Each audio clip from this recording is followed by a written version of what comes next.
Das Bewusstsein kehrte nicht mit einem Schlag, sondern wie eine träge Flut zurück, die langsam die Ufer des Schlafes überspülte. So ist wurde nur die Kälte eine feuchte, durchdringende Präsenz, die sich durch die steifen Leinenlaken fraß und jeden Zentimeter Haut mit einem leisen Frösteln bedeckte. Das schmale Bett an ihnen so, aus gebätztem Eichenholz in der Dämmerung des Zimmers, schien den Schlaf eher zu dulden als zu umsorgen. Die Matratze, mit Pferdehaar gefüllt, hatte sich im Lauf der Nacht zu einer sanften, aber bestimmten Molde geformt, die den Körper umschloss, als wolle sie ihn am Aufstehen hindern. Die Augen öffneten sich zu einem Blick auf den verwaschenen Himmel hinter den kleinen bleigeglasten Fensterscheiben. Es war kein riftiges Grau, sondern ein fahles, milchiges Licht, das kaum Kraft besaß, die Schatten in den Zimmerecken zu vertreiben. Diese Ecken blieben wie hängen, geheimnisvoll bevölkert von den undeutlichen Formen eines Waschtisch, eines schweren Kleiderschranks und eines Stuhls, auf dem die Kleidung des vergangenen Tages drapiert lag. Der erste kohärente Gedanke galt nicht dem bevorstehenden Tag, sondern dem rußigen Kamin an der gegenüberliegenden Wand. Seine schwarze Öffnung starrte kalt und leer zurück, ein Mahnmal an die verglühte Wärme des Vorabends. Da ich darin war, eine feine, graue Schicht, die bei der geringsten Bewegung aufwirbeln würde. Das Anheizen dieses Kamins war die erste, dringendste Pflicht, das einzige Mittel, um die gegenwärtige Feuchtigkeit aus den Wänden zu treiben, die sich wie ein unsichtbarer Schimmel über Möbel und Textilien legte. Die Luft roch nach altem Holz, nach dem leicht säuerlichen Duft der kalt gewordenen Wachskäse auf dem Nachttisch und nach etwas Undefinierbarem, Grundlegendem nach dem Haus. Selbst einem Gemisch aus kühlem Stein, geböhnertem Boden und der stickigen Wärme, die sich unter Federbetten sammelte. Die Bewegungen unter der Decke waren langsam und bedacht. Die Schlafgewohnheiten waren von jahrelanger Routine geprägt. Das vorsichtige Strecken der steifen Glieder, das Spüren eines leisen Knackens in den Gelenken, das behutsame Aufrichten, um den Kontakt mit der kalten Luft zu minimieren. Der Nafttopf unter dem Bett war eine notwendige, unsentimentale Realität, ein porzellaner Gegenstand mit blassblauem Muster, der in der Dämmerung schimmerte. Sein Vorhandensein war weder kommentier noch beklagenswert, sondern einfach ein Teil der Architektur der Nacht, ein Zugeständnis an die weiten, dunklen Flur und die eisigen Steinböden, die zwischen Schlafzimmer und Außenhaus lagen. Nach der Benutzung wurde er schnell wieder unter den Bettrahmen geschoben. Ein kleines, privates Ritual der Zurückstellung. Das Federbett war schwer, ein bergiges Gewicht aus gesteppter Baumwolle und Daunen, das Wärme effizient speicherte, aber auch jeden Bewegungsimpuls dämpfte. Darunter lag eine schicksteife, grobe Leintücher, die sich erst nach längerer Körperwärme weich und nachgiebig anfühlten. Das Kopfkissen mit Federn gefüllt, knisterte leise bei jeder Kopfdrehung. Dann saß man auf der Bettkante. Die nackten Füße zogen sich instinktiv vor der Berührung mit dem Boden zurück, der aus breiten, unbehandelten Dielen bestand, zwischen denen feine Staubkämme lagen. Die Zehen tasteten nach den Pantoffeln, 2 weiche, abgenutzte Filzformen, die auf dem kleinen, geflochtenen Teppich neben dem Bett warteten. Der Blick wanderte durch das Zimmer. Die Tapete, ein gedämpftes Muster aus vertikal verlaufenden Ranken in Ocker und Grün, zeigte an den Nähten leichte Wellen und an der Decke einen kleinen, bräunlichen Wasserfleck, stumme Zeug eines längst vergangenen Regenschauers. Auf dem Waschtisch standen eine weiße Porzellanschüssel und ein großer Krug, beide leer und kalt. Ein kleiner Spiegel in einem schlichten Holzrahmen reflektierte das fahle Licht und die verschwommene Silhouette des Erwachenden. Es gab keine unnötigen Dekorationen, nur das Nötigste, alles von solider, aber nicht luxuriöser Handwerkskunft. Dies war das Zimmer eines Mitglieds der ländlichen Mittelschicht, geprägt von einem bescheidenen Wohlstand, der sich jeden Komfort hart erkämpfen musste und ihn nie als selbstverständlich betrachtete. Das Aufstehen war ein Akt des Willens. Mit den Pantoffeln an den Füßen erhob man sich. Das Nachthemd oder der Schlafrock schützten kaum vor dem Schauer, der den Rücken hinunterlief. Der erste Gang führte zum Fenster. Die Hand berührte das kalte Glas und der Blick schweifte über den Garten, der in der Morgendämmerung lag. Die Beete waren ordentlich, aber kahl, die Hecken noch dunkle Silhouetten. Irgendwo in der Ferne krähte ein Hahn, sein Rufklang gedämpft und fern durch die feuchte Luft. Rauch stieg aus einem Schornstein eines weiter entfernten Gehöfts auf, ein dünner, grauer Faden gegen den heller werdenden Himmel. Es war ein stiller, in sich gekehrter Anblick, der die Langsamkeit des beginnenden Tages widerspiegelte. Die Rückkehr zum Kamin war der nächste Schritt. In einer Holzkiste daneben lagen sorgfältig gestapelte Holzscheit und eine Handvoll zerknüllte Zeitungsfetzen. Zum Anzünden, die Bewegungen waren methodisch. Erst das Papier, dann die dünnen Äste, darüber die kleineren Scheiter. Darüber die kleineren Scheiter, zuletzt ein größeres Stück Holz. Das Streichholz dichte und verbreitete einen schwefeligen Geruch, bevor die kleine Flamme das Papier erfasste. Mit nistendem Eifer die Äste ermahnte. Ein erstes, taghaftes Orange erhellte die schwarze Backsteinhöhle, warf tanzende Schatten an die Wand und begann, eine winzige Front gegen die Kälte des Zimmers zu bilden. Man hockte sich davor, die Hände ausstreckend, nicht aus dramatisierender Geste, sondern aus purer, tierischer Notwendigkeit. Die Wärme war noch kaum spürbar, nur ein Versprechen, eine Ahnung von Trost in der steigenden Rauchfahne. So begann der Tag, nicht mit einem Aufschrei oder einem fröhlichen Sprung, sondern mit diesem stillen, rituellen Kampf gegen die Elemente. Das Erwachen war keine plötzliche Geburt, sondern ein allmähliches Heraustreten aus einer Welt der Schwere und des Vergessens in eine andere Welt der Schwere und der Pflicht. Die Stille im Haus war tief und ungebrochen, nur vom leisen Knistern des Sturmenfeuers und dem eigenen, ruhigen Atem unterbrochen. In dieser Stille lag der ganze Ton des kommenden Tages beschlossen.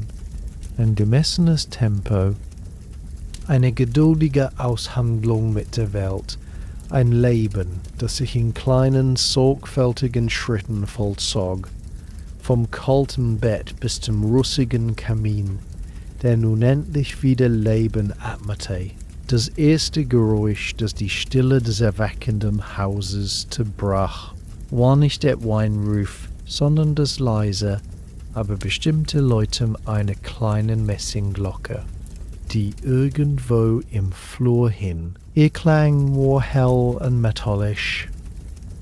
Ein einzelner, durchdringender Ton, der durch die geschlossene Tür drang, und die letzte Trägheit des Schlafs endgültig vertrieb. Es war das Signal, das den Rhythmus des Morgens einleitete, ein unhörbarer Befehl an die unteren Tagen, wo das Gesinde bereits seit Stunden wach sein musste. Man erhob sich von der knienden Position vor dem nun munter knisternden Kamin. Die Gelenke protestierten leise und wartete. Die Wartezeit war kurz, aber bedeutungsvoll, erfüllt von der Erwartung der ersten menschlichen Interaktion des Tages. Ein leises Klopfen, kaum lauter als das Ticken der Standuhr im Flur, erklang an der Tür. Auf das gemurmelte »Herein« öffnete sie sich knarrend, und der Hausdiener trat ein. Ein junger Mann mit ernstem Gesicht und sorgfältig gescheiteltem Haar. In seinen Händen trug er einen großen vertinnerten Kupferkrug, aus dessen Spitze ein dünner Dampffaden aufstieg. Hinter ihm folgte ein Stubenmädchen mit einer kleinen geflochtenen Weidenwanne, in der ein Stück einfacher Kernseife, ein sauberes, aber abgenutztes Leinentuch und eine Bürste lagen. Sie verneigten sich flüchtig, ein Ritual der Unterordnung, das so selbstverständlich war wie das Atmen. Der Diener stellte den Krug behutsam auf den Waschtisch und goss das warme Wasser in die bereitstehende Porzellanschale. Das Geräusch des eingießenden Wassers war ein sanftes Plätschern, das in der Stille des Zimmers ungeheuer laut wirkte. Ohne ein weiteres Wort zogen sie sich zurück und schlossen die Tür mit derselben bedachten Stille, mit der sie gekommen waren. Nun begann die eigentliche Zeremonie. Das warme Wasser in der Schale war ein Luxus, aber ein begrenzter. Es diente nur zum Aufweichen der Haut und zum Einseifen. Der eigentliche Waschvorgang verlangte Kälte. Man tauchte die Hände in die wohlige Wärme, ließ sie einen Moment darin ruhen und nahm dann die Seife. Sie war hart, von strohiger, gelblicher Farbe und roch streng nach Lauge und einem Hauch von unbehandeltem Talg. Sie schäumte nur spärlich, selbst im warmen Wasser, und hinterließ eine grobe, fast schmilgende Textur auf der Haut. Das Gesicht und der Hals wurden eingeseift, ein Akt, der mehr der Reinigung der Poren als dem Wohlgefühl diente. Dann griff man nach dem Krug mit kaltem Wasser, der stets neben der Schale stand, und goss langsam einen Strahl über die eingeseiften Partien. Die Kälte war ein Schock, ein jäher, belebender Stich, der den Atem stocken ließ und die Haut sofort zu Gänsehaut erstarren ließ. Es war eine Reinigung von archaischer Direktheit, die alle Müdigkeit wegspülte und den Geist mit brutaler Klarheit füllte.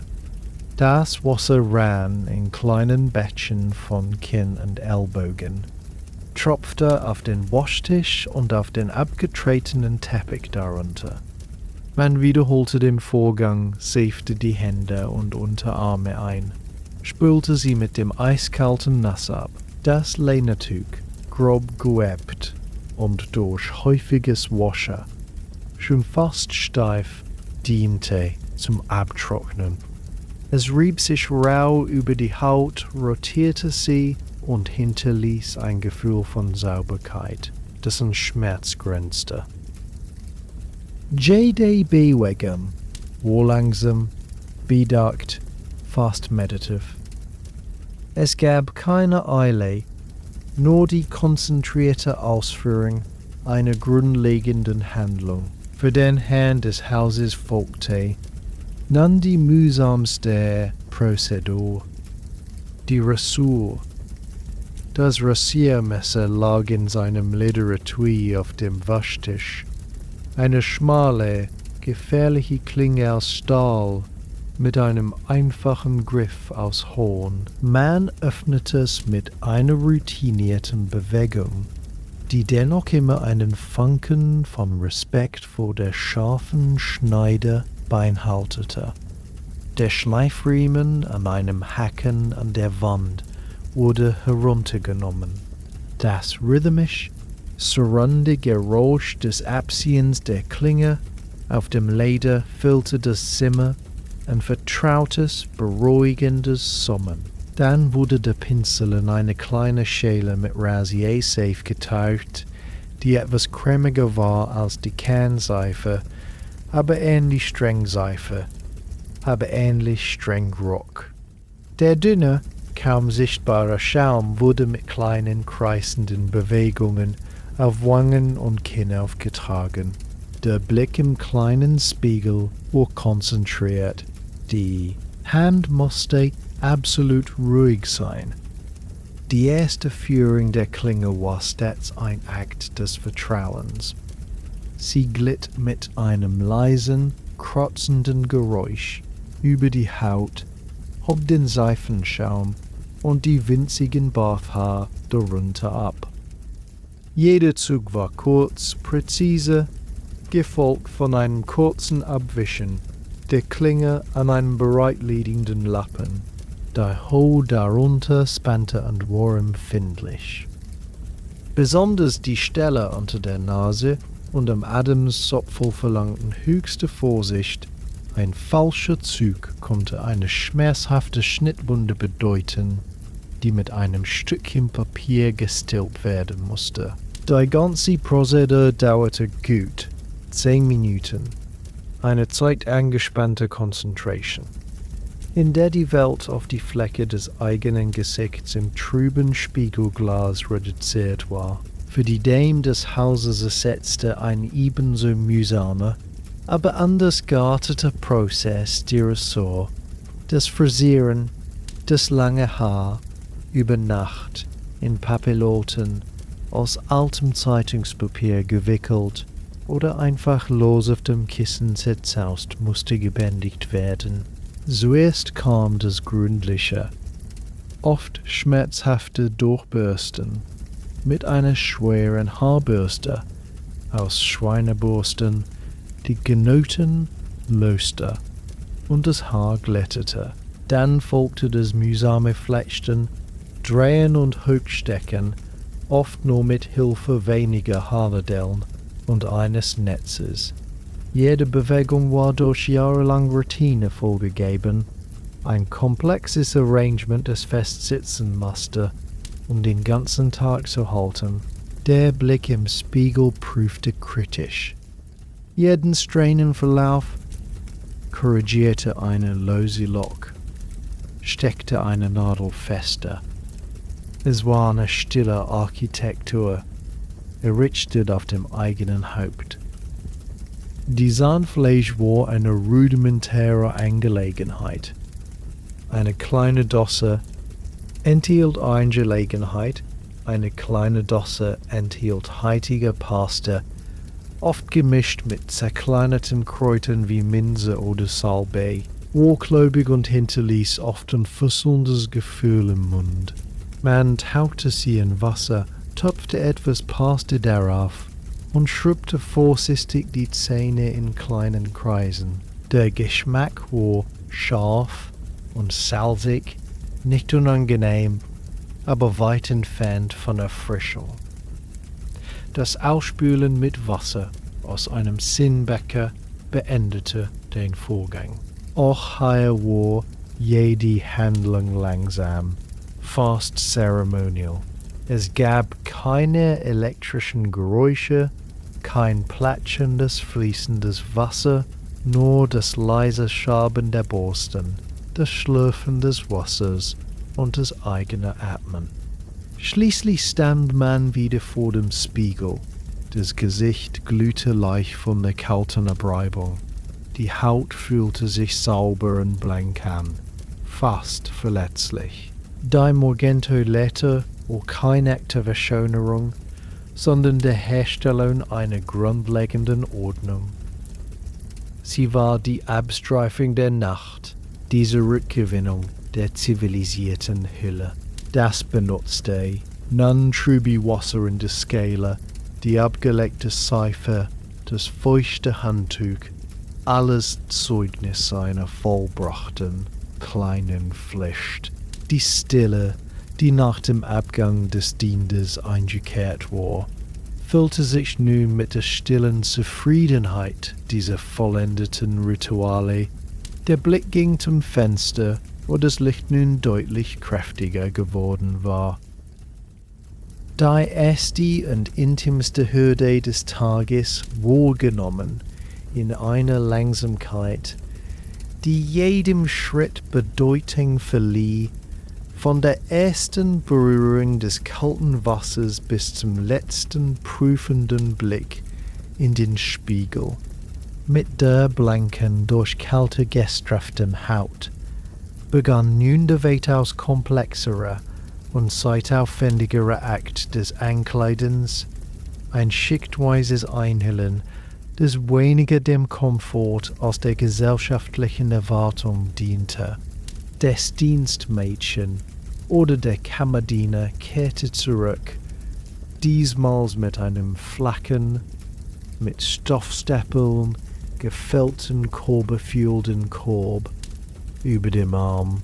Ihre Anwesenheit war unerlässlich, denn die meisten Kleidungsstücke waren so geschnitten und geschnürt, dass man sie allein nicht fachgerecht anlegen konnte.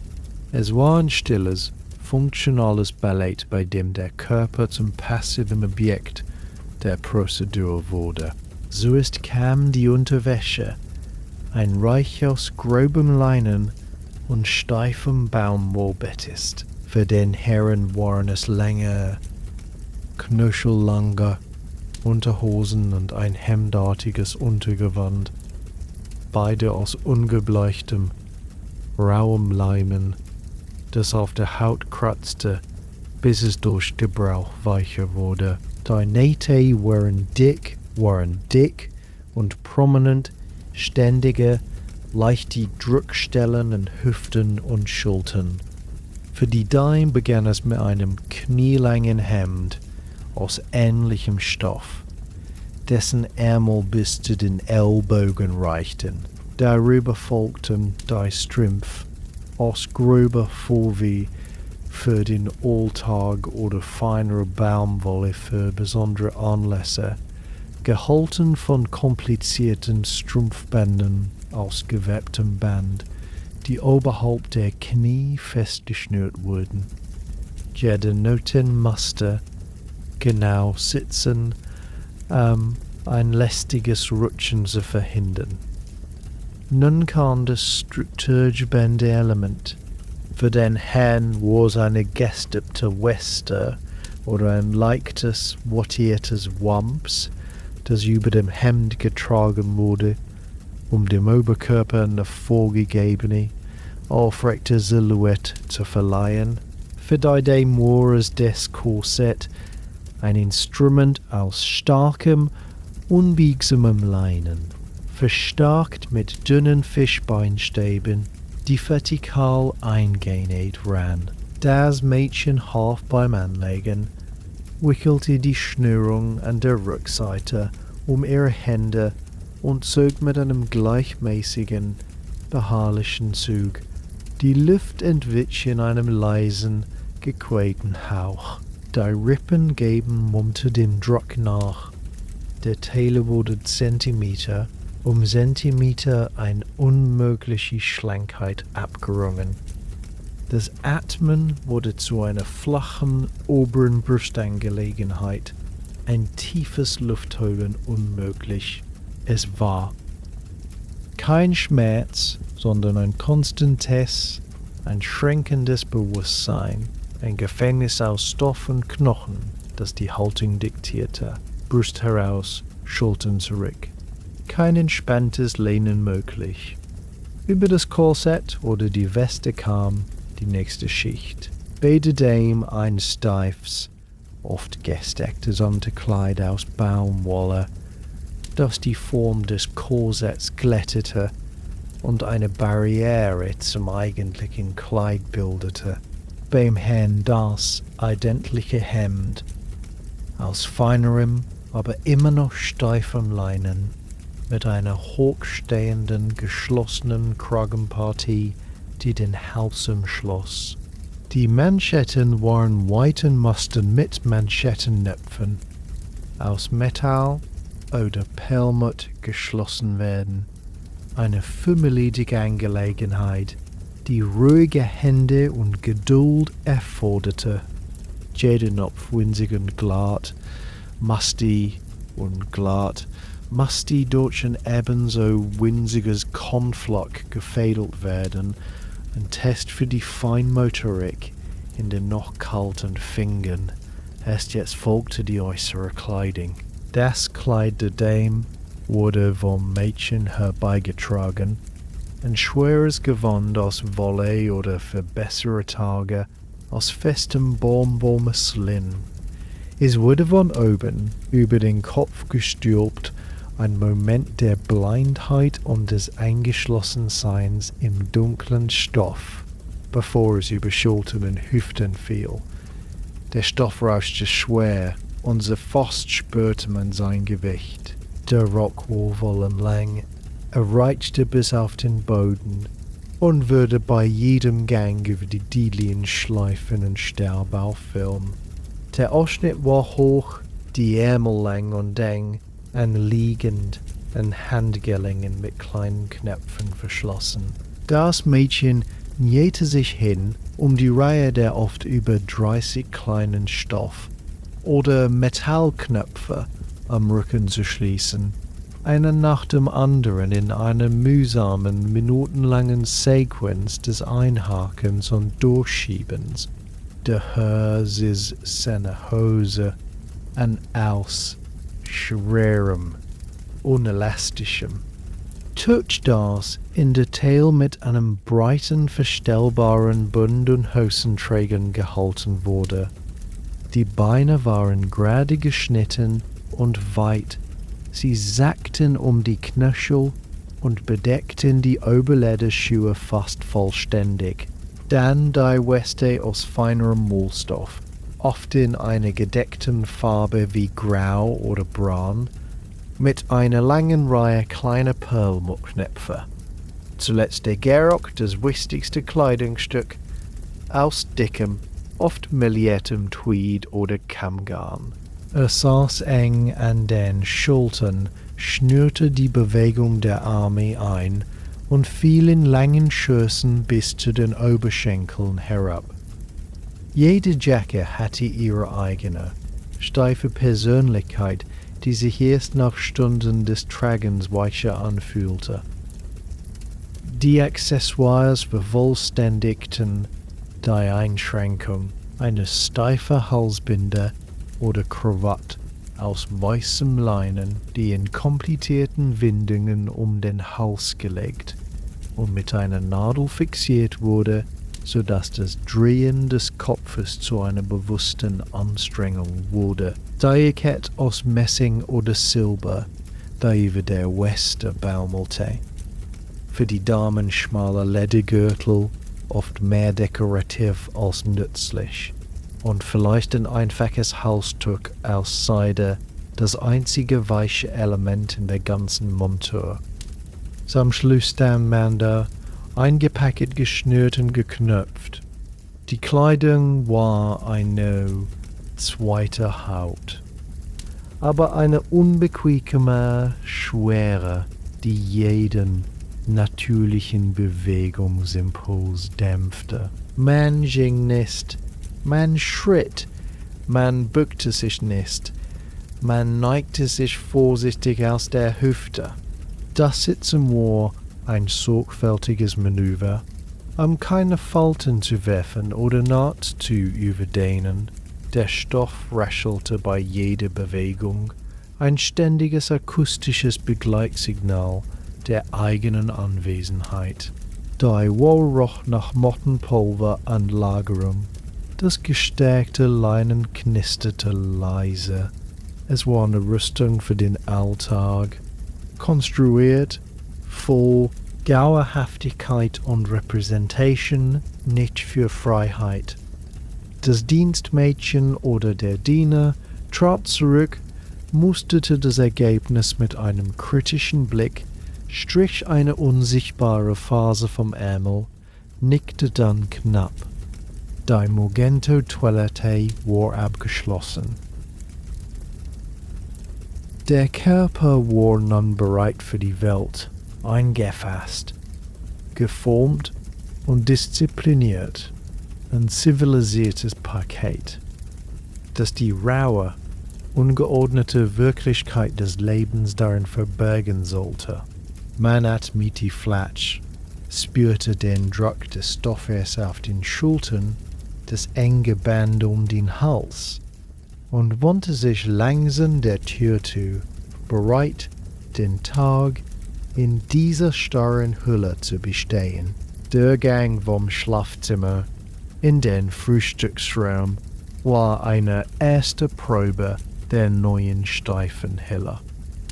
Jeder Schritt war Jameson, der schwere Rock oder der lange Gerock schwenkten mit einer eigenen trägen Schwere. Die Schleppe des Kleides raschelte leise über die gönnerten Dielen der Flure. Das Haus war noch immer in ruhige, vorbereitende Stimmung getaut, die dem eigentlichen Tagideen vorausging. Durch die hohen Fenster fiel ein klares, aber kaltes Morgenlicht, das die Muster des Perserteppichs im Korridor scharf zeichnete und den Staub in der Luft tanzen ließ. Der Geruch von gebranntem Holz und leichtem Ruß vom eigenen Kamin folgte einem, vermischte sich aber bald mit einem anderen, tröstlicheren Duft, der aus der Richtung des Erdgeschosses aufstieg. Der warme, heifige Geruch vom frischen Brot. Der Frühstücksstrom war ein schlichter, sonnendurchfluteter Raum mit Blick auf den rückwärtigen Garten. Der Tisch aus dunklem Eichenholz war bereits gedeckt, ein Bild nüchterner Ordnung. Auf der glatten, gewürzten Tischplatte standen einfache, weiße Porzellanteller mit einem blauen, dünnen Linienrand, der an manchen Stellen schon abgeblättert war. Daneben lagen Messer. Aus dumpfem Silber, deren Griff von jahrelangem Gebrauch glatt poliert waren. Die Gabeln fehlten. Für ein Frühstück dieser Art waren sie überflüssig. In der Mitte des Tisches thronte eine große, bauschige Teekanne aus bronzeglasierter Steingut, daneben eine kleinere, schlankere Kaffeekanne aus verzinntem Kupfer, deren Henkel mit einem Stoffläppchen umwickelt war, um die Finger vor der Hitze zu schützen, eine Milchkanne aus gleichem Material und eine Zuckerdose aus dickwandigem Glas, verschlossen mit einem silbernen Deckel, komplettierten das Ensemble. Das Mahl selbst war von einer fast asketischen Einfachheit. Auf einem schlichten Holzbrett lag ein halbes, rundes Brot, seine Kruste dunkel und mehlig. Die Schnittfläche zeigte die grobe, luftige Krume. Daneben stand eine kleine, glasierte Tannschale mit einer festen, blassgelben Butterkugel, die sich bei der Berührung mit dem Messer kühl und widerständig anfühlte. Auf einem weiteren Teller lag eine dünne Scheibe kaltes, gepökeltes Rindfleisch, von einem dunklen Rotbraun, von einem zarten Fettnetz durchzogen. Es gab keine Eier, kein Gebratenes, nichts, das in der Küche besondere Aufmerksamkeit erfordert hätte. Da war eine Maßheit der Effizienz und der Sparsamkeit. Man setzte sich, das Holz des Stuhls knarzte unter dem Gewicht der Kleidung. Die erste Handlung galt der Wahl des Heißgetränks. Die Entscheidung zwischen Tee und Kaffee war keine bloße Geschmacksfrage, sondern eine kleine Demonstration von Haltung und Wissen. Tee war ein chinesischer, war ein Luxusgut. Sein Import umkämpft, sein Preis hoch. Die Blätter in der Dose waren kostbar, jedes Krümelchen wurde verwertet. Die Kultur des Teetrinkens war von einer strengen Etikette umgeben, ein Ritual, das von der Ritual des Sonntagbrachos bis zur Chidauer reichte, doch der wahre Indikator für Wohlstand war der Zucker. Die Zuckerdose, obwohl präsent, wurde mit sparsamer Ehrfurcht behandelt. Der darin enthaltene, grob kristallin Rohrzucker war so teuer wie ein feines Gewürz. Ein Import aus fernen Kolonien, dessen Genuss man sich bewusst erlaubte oder bewusst versagte. Ein einziger winziger Klumpen mit der Zuckersonge behutsam entnommen, reichte meist für die ganze Tasse ein süßer Funke in der herben Flüssigkeit. Der Kaffee hingegen, oft aus Sykurenwurzeln gestreckt oder von minderer Bohnenqualität, war das Getränk des praktischen Verstands. Er war bitter, kräftig, ein Wachmacher ohne Anspruch auf Verfeinerung. Man goss sich eine Tasse ein, der dunkle Strahl roch nach Erde und leichte Röstung. Der Dampf stieg in lockeren Kringeln auf und kräuselte sich in der kühlen Morgenluft des Zimmers. Ohne Sacke war der Geschmack, herb und astringierend, ein Schlag gegen die Zunge, der die Sinne schärfte. Mit einem Schuss Milch, die sich in wolkigen Schwaden ausbreitete, wurde er etwas milder, aber nicht weniger bestimmend, während die Hände automatisch eine Scheibe Brot abschnitten, sie dick mit der harten Butter bestrichen, am Akt, der Kraft in den Handgelenken erforderte, drangen gedämpfte Gesprächsfetzen aus anderen Teilen des Hauses herein.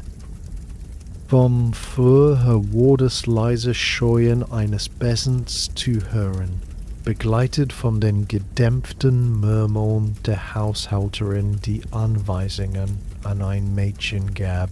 Durch die Angelo, Giulio klang die tiefe, gleichmäßige Stimme des Hausherrn, der vielleicht mit dem Gärtner über das Wetter sprach. Worte wie Regen und Ostwind und die letzte Frostnacht waren zu vernehmen, Fragmente einer Conversation, die sich um die grundlegendsten, unkontrollierbaren Gegebenheiten des ländlichen Lebens drehte. Vielleicht wurde auch eine Lokalneuigkeit erwähnt, dass der Maler einen neuen Mahlstein erwarte, oder dass die Postkutsche wegen Hochwassers auf der Brücke Verspätung habe. Es war ein Hintergrundrauschen des Alltags, beruhigend in seiner Vertrautheit.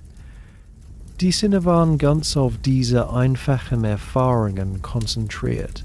Der Geruch des Brots, jetzt aus der Nähe, war warm und komplex, nach Hefe und heißem Offenstein. Der Geschmack der Butter, die sich langsam auf der groben Krume verteilte, war fettig und sahnig, ein erster, reicher Eindruck des Tages.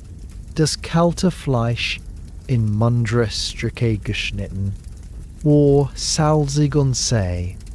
Es verlangte geduldiges Kauen. Jeder Biss war eine bewusste Handlung. Das Klirren der Porzellantasse auf der Untertasse war ein feines, Kristallines Geräusch, das in der Stille des Raumes widerhallte. Das metallische Scheppern des Löffels, wenn in der Tasse umgerührt wurde, den letzten Zuckerrest aufzulösen. Das leise Klacken des Messers auf dem Holzbrett. All diese Geräusche bildeten eine stille, rhythmische Begleitmusik zur Mahlzeit. Der Blick wanderte während des Essens oft zum Fenster hinaus, beobachtete, wie das Sonnenlicht langsam die Raureifspitzen auf dem Gras schmolz, wie ein Spatz auf der Fensterbank hüpfte.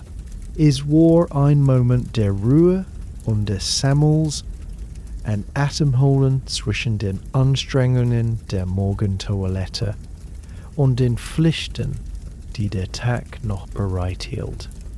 Man trank den letzten Schluck Kaffee oder Tee, spürte die Restwürmer der Tasse in den Handflächen und stand schließlich schwerfällig von der Mahlzeit und der immer noch ungewohnten Enge der Kleidung wieder auf.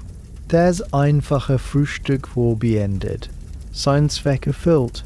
Es hatte den Körper genährt und einen ruhigen, geordneten Rahmen für den Beginn der täglichen Geschäfte gesetzt.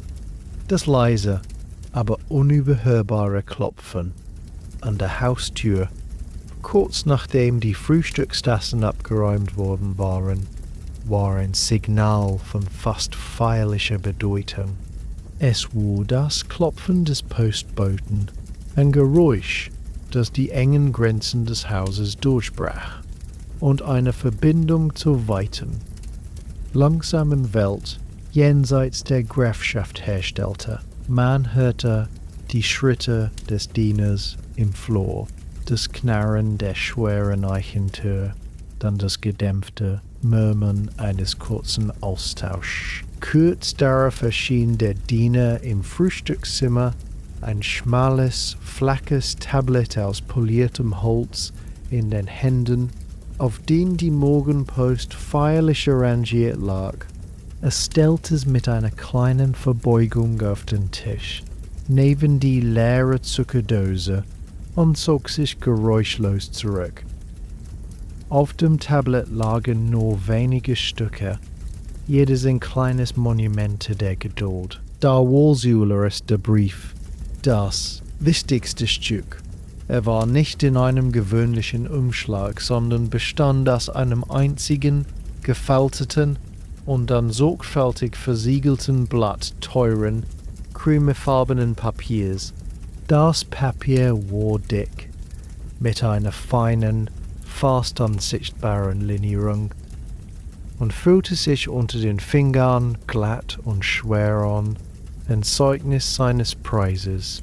Die Adresse auf der Vorderseite war in einer eleganten, aber durch die Reise etwas verwischten Kupferstickschrift geschrieben.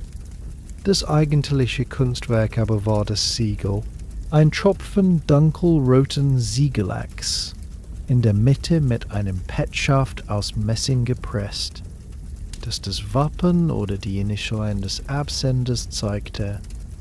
Der Lack war hart und glänzend, an den Rändern leicht gesprungen von der Erschütterung der Reise. Ihn zu öffnen, musste man schmales Papiermesser nehmen und vorsichtig unter die gefaltete Kante hebeln, bis der Lack mit einem leisen, befriedigenden Nacken brach. Dieser Akt des Öffnens war der erste Schritt in eine ferne, persönliche Welt, eine Handlung von großer Anticipation. Neben dem Brief lag die Zeitung, ein unhandliches Bündel aus großen, dünnen Papierbögen, grob gefaltet und noch feucht von der Morgenluft. Sie roch nach Druckerschwärze und dem säuerlichen Leim, der das Papier zusammenhielt. Die Lieferseiten für beide, Brief und Zeitung, waren legendär langsam.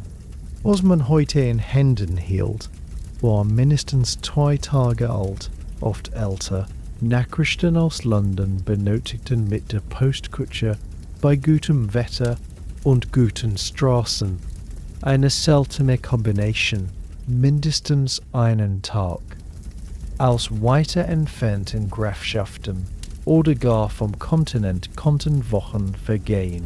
Diese Verzögerung schuf eine seltsame, gedehnte Gegenwart, in der Ereignisse bereits Geschichte waren, wenn man von ihnen erfuhr, und doch noch die Frische der Neuigkeit besaßen. Man brach das Siegel des Briefes auf, entfaltete das knisternde Papier und überflog die Handschrift, die oft durch die Unwägbarkeiten des Transports verzerrt oder von Regenflecken gesprenkelt war. Der Inhalt mochte familiäre Neuigkeiten, eine Einladung oder geschäftliche Angelegenheiten betreffen. Nach der Lektüre, die stets mit einer gewissen Andacht erfolgte, wandte man sich der Zeitung zu. Sie wurde auf dem Tisch ausgebreitet, ihre Ränder mit den sauber abgewischten Milchkännchen und Buttertellern beschwert, um ein Zusammenrollen zu verhindern. Das Lesen der Zeitung war kein Überfliegen von Schlagzeilen, sondern ein langsames, fast meditatives, ein Tauchen in ein Sammelsurium des Alltags. Die eigentlichen Nachrichten, oft knapp und trocken formuliert, über parlamentarische Debatten oder königliche Proklamation, nahmen nur einen kleinen Teil ein. Das wahre Leben der Publikation offenbart sich in den einzigen Teilen.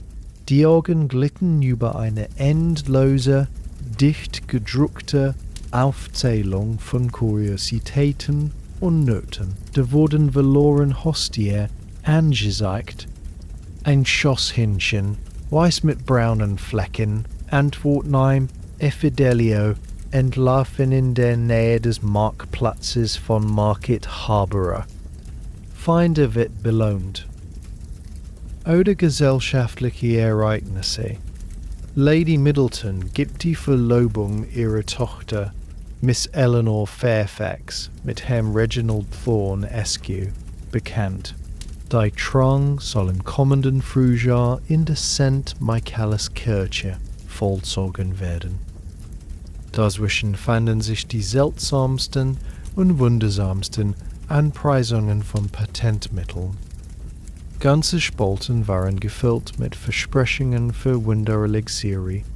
Dr. Silas Grimshaws verbesserter Nerventinktur, Versprechlinderung bei Melancholie, Schlaflosigkeit und weibliche Hysterie. Professor von Kempelens magnetischer Gesundheitsgürtel sollte durch die Kraft des Galvanismus Rheumatismus, Gicht- und Verdauungsbeschwerden kurieren. Eine besonders kuriose Anzeige pries Mrs. Winslows Beruhigungssirup für unruhige Säuglinge und Kinder an, eine trübe, opathische Mischung, deren Beschreibung heute ein Schaudern erregen würde. Ein sanfter, fast humorvoller Kommentar zu diesen kuriosen Ansprung der Lektüre. Man schüttelte leicht den Kopf über die Kühnheit der Behauptungen, lächelte vielleicht über die barocke Sprache, garantiert die Wiederherstellung der vitalen Säfte und animalischen Spirit, und fuhr dennoch vorzulesen, fasziniert von diesem Spiegelbild einer Zeit, die ein Wunder aus der Flasche und technischem Humbug gleichermaßen glaubte. Das Lesen selbst, bei dem sich langsam steigenden Tageslicht, das nun voll durch die Fenster strömte, war eine ausführlich zu beschreibende Handlung. Das Papier der Zeitung war dünn und durchscheinend, die Lettern klein und eng gesetzt, was die Augen anstrengte. Man nahm vielleicht eine Lupe, zur Hand ein kleines, in Leder gefasstes Vergrößerungsglas, um die feineren Drocki zu entziffern. Der Kopf vor, leicht geneigt, das Kinn auf die steife Halsbinde gestützt. Das einzige Geräusch war das sanfte Rascheln des Papiers beim Umblättern, ein trockenes, flüsterndes Geräusch. Hin und wieder unterbrach man die Lektüre, um den Blick zu heben und aus dem Fenster zu sehen, um die Augen auszuruhen, die Gedanken über das Gelesini schweifen zu lassen. Das Sonnenlicht fiel in einem schrägen Winkel auf den Tisch, beleuchtete die tanzenden Staubteilchen in der Luft und ließ die schwarze Druckerschwärze auf dem vergilbten Papier fast greifbar erscheinen. Diese halbe Stunde des Zeitungslesens war eine Pause, eine intellektuelle Insel in einem Meer von praktischen Pflichten. Sie verband eine mit der Gesellschaft, wenn auch auf eine verzögerte und gefilterte Weise. Man erfuhr von Skandalen, die sich 100 Meilen entfernt abspielten, von neuen Erfindungen, deren Nutzen zweifelhaft erschien, und von den kleinen Tragödien und Freuden fremder Menschen, festgehalten in 3 Zeilen einer Annonces. Es war eine Welt in Miniatur, chaotisch und bunt, gefangen zwischen den nüchternen Berichten über Getreidepreise und Schiffsankünfte. Schließlich, wenn die Augen müde wurden und das Licht zu grell auf dem Papier lag, faltete man die Zeitung wieder zusammen, glättete sie mit der Handfläche und legte sie beiseite. Der Brief wurde zur Aufbewahrung in die Schreibtischschublade gelegt. Das Tablett mit der gebrochenen Siegeleckhälfte und der zerkennten Seite gebrochenen Siegeleckhälfte. Und der zerkennten Seite wurde vom Diener abgeholt. Die Verbindung zur Außenwelt war hergestellt. Konsumier abgehakt. Die Stille des Hauses schloss sich wieder, einen nun aber bereichert die leisen Echos ferner Geschehnisse und die stille Belustigung über die wundersamen Versprechungen des magnetischen Gesundheitsgürtels. Der Morgen neigte sich seinem Ende zu, und die Gedanken wandten sich den nächsten konkreteren Schritten des Tages zu.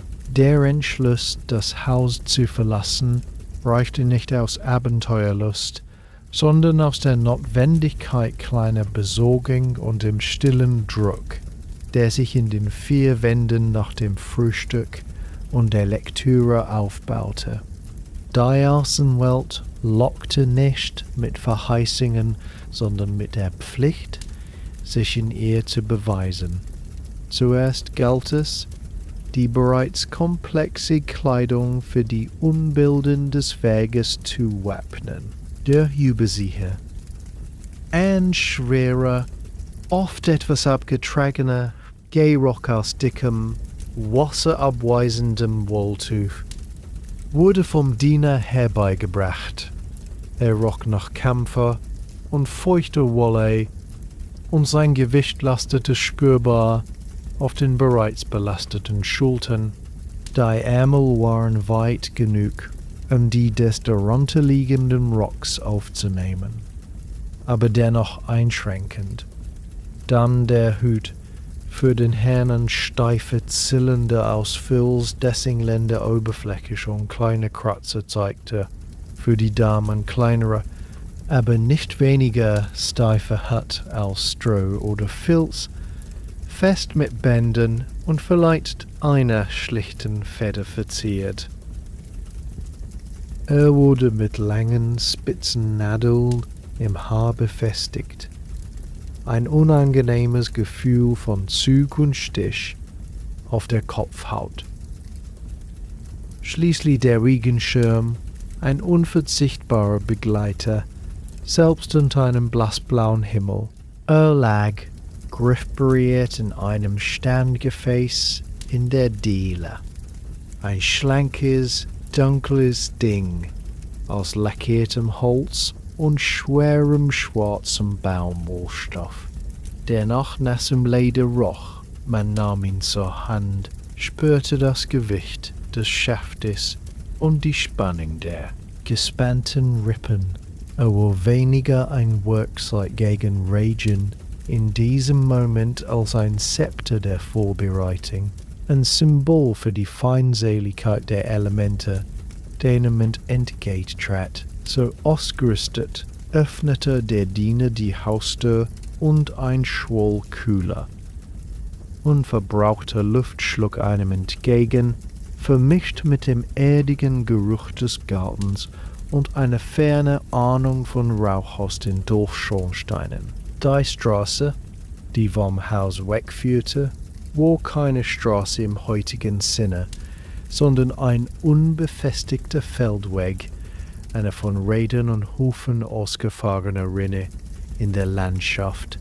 Ihr Zustand war ein tägliches Orakel. Heute, nach mehreren trockenen Tagen, war sie staubig, mit jedem Schritt wirbelnden Tagen, ockerfarbene Wolken die Knöchel auf, die sich sofort an den feuchten Säumen des Rocks oder Kleides festsetzten. Der Staub war überall, ein trockener, feiner Film, der auf der Zunge schmeckte und in der Nase kitzelte. An anderen Tagen, nach nur einem kurzen Schauer, verwandelte sich derselbe Weg in einen zähen, klebrigen Morast aus Lehm und Kies, der an den Schuhen haftete und sie mit jedem Schritt Pfünde schwerer machte. Der spritzte und die Kleider bis über die Knie mit dunklen Sprinkeln besuddelte. Heute war es Staub, und man ging mit jenem vorsichtigen, leicht seitwärts gerichteten Schritt, der ihn möglichst wenig aufwirbeln ließ. Schon nach wenigen Minuten begegnete man anderen Spaziergängern. Da war der alte Pfarrer, der seinen täglichen Rundgang machte, in seinem schwarzen Talar, einen Notenstock in der Hand. Sein Gesicht war von 1000 Falten durchzogen, wie eine Landkarte des Alters. Man blieb stehen, ein paar Schritte voneinander entfernt. Die förmlichen Höflichkeiten wurden ausgetauscht, nicht schnell oder herzlich, sondern mit der bedachten Präzision eines Rituals. Ein schöner Morgen, Sir. In der Tat, Madame, sehr trocken für die Jahreszeit. Der Hut wurde leicht gelüftet, die Dame neigte den Kopf. Die Conversation drehte sich unweigerlich das Wetter, die Aussichten für die Ernte, die Gesundheit gegenseitiger Bekannter. Jedes Wort war abgewogen, jeder Satz eine kleine, sichere Brücke über den Abgrund möglicher Unhöflichkeit oder zu großer Vertraulichkeit. Nach genau der angemessenen Zeit, nie weniger als eine Minute, nie mehr als 3, wurde die Unterhaltung mit einer weiteren Verbeugung, einem Ich wünsche Ihnen einen angenehmen Tag beendet, und man setzte seinen Weg fort, jeder in seine Richtung, das Tempo unverändert langsam. Der Weg führte an vereinzelten Häusern vorbei, den Außenposten des Dorfes.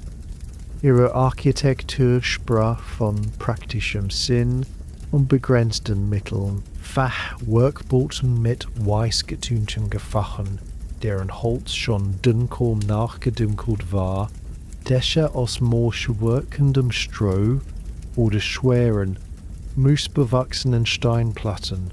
Die Fenster waren klein und tief in dicken Wände eingelassen, die Wärme zu halten und die Steuern auf Fenster zu minimieren.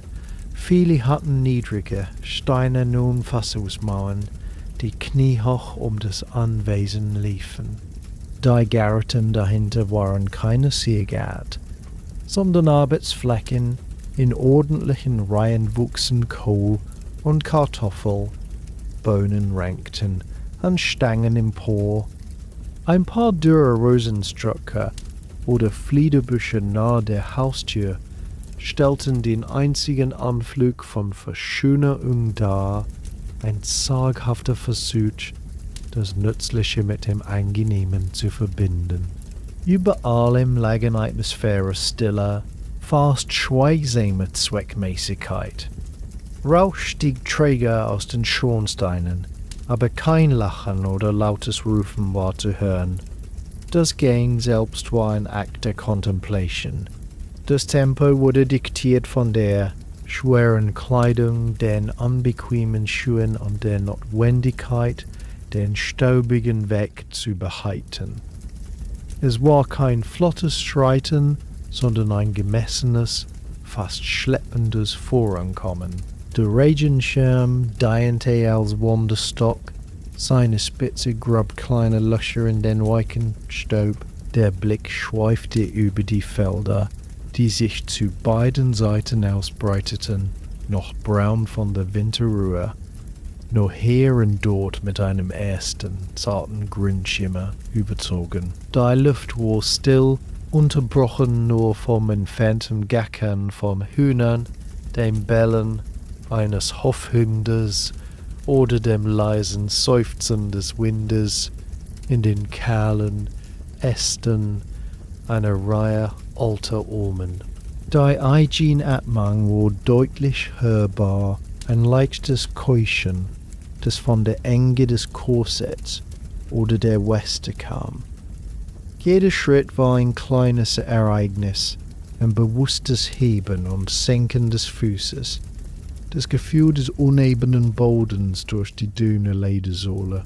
Man passierte einen kleinen Bach, der unter einer primitiven Holzbrücke hindurchplätscherte. Das Wasser war klar und kahl, mit winzigen Eisrändern an den schattigen Ufern. Man blieb einen Moment stehen, nicht um die Szenerie zu bewundern, sondern um Atem zu schöpfen und dem leisen, beruhigenden Geräusch des Wassers zu lauschen. Eine Entenfamilie paddelte strombouts, hinterließ eine sich langsam verbreitenden V-förmige Spur auf der spiegelglatten Oberfläche. Weiter hinten zeichneten sich nun die ersten soliden Steinhäuser des Dorfkerns am Horizonte ab. Ihre Schornsteine ragten wie Finger in den bleichen Himmel. Die Distanz schrumpfte nur langsam, gemessen in Staubwolken und Atemzügen. In den formellen Verbeuгungen gegenüber einem vorbeifahrenden Bauern auf seinem Karren, der mit einem knappen Nicken antwortete und in den stummen Beobachtungen der Architektur und der Gärten, die von einem Lieden erzählten, das sich in derselben langsamen Gangart vollzog wie der eigene Spazier.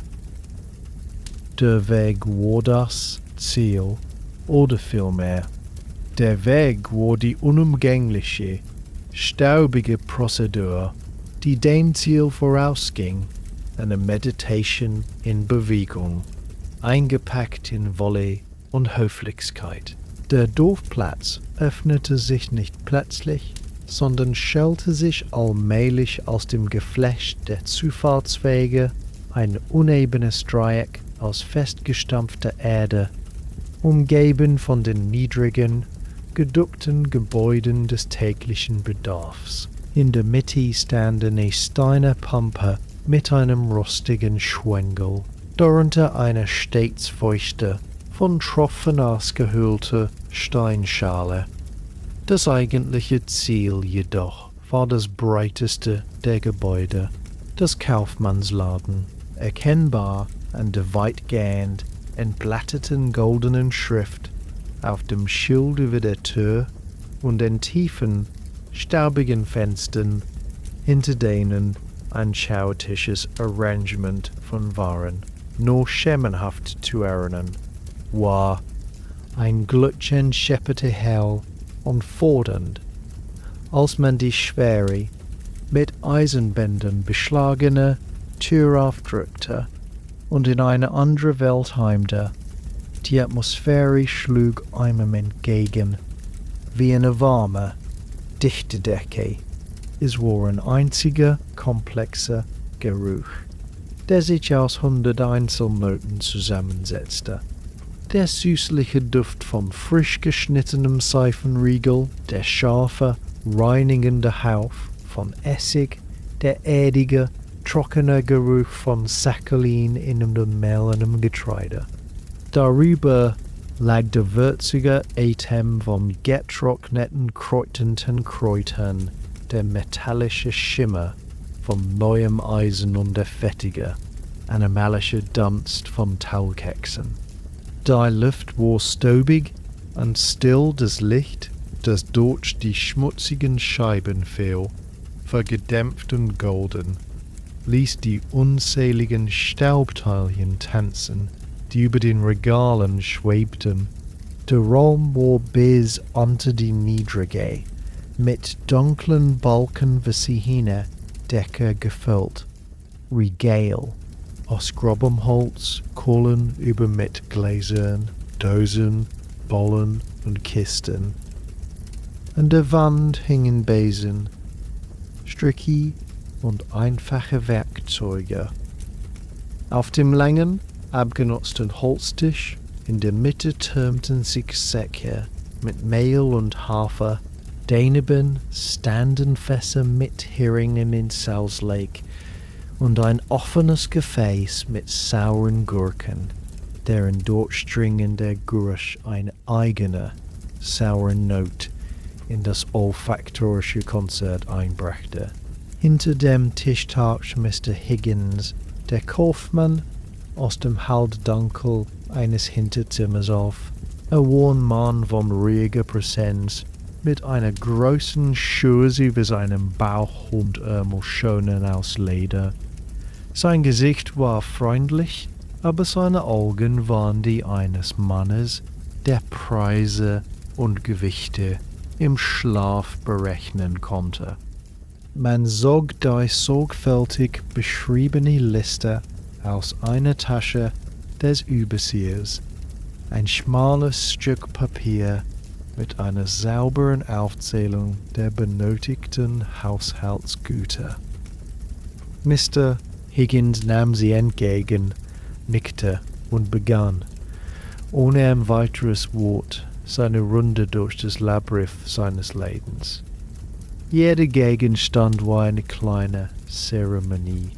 Für die Cursin einfache Tauglifte, die nach ranzigem Fett rochen, klappte den Deckel einer großen Sinkkiste auf und teilte sie sorgfältig ab, prüfte jede Aufrisse. Die Seif, in großen gelblichen Blöcken, wurde mit einem speziellen Draht von einem riesigen Leib abgeschnitten, das Gewicht auf einer kleinen messingbeschlagenen Waage ausbalanciert. Das Sichern des Drahtes durch das feste Material war ein scharfes, befriedigendes Geräusch. Bei den Gewürzen wurde es feierlicher. Er stieg auf eine kleine Leiter, um Gläser von einem hohlen Regal zu holen.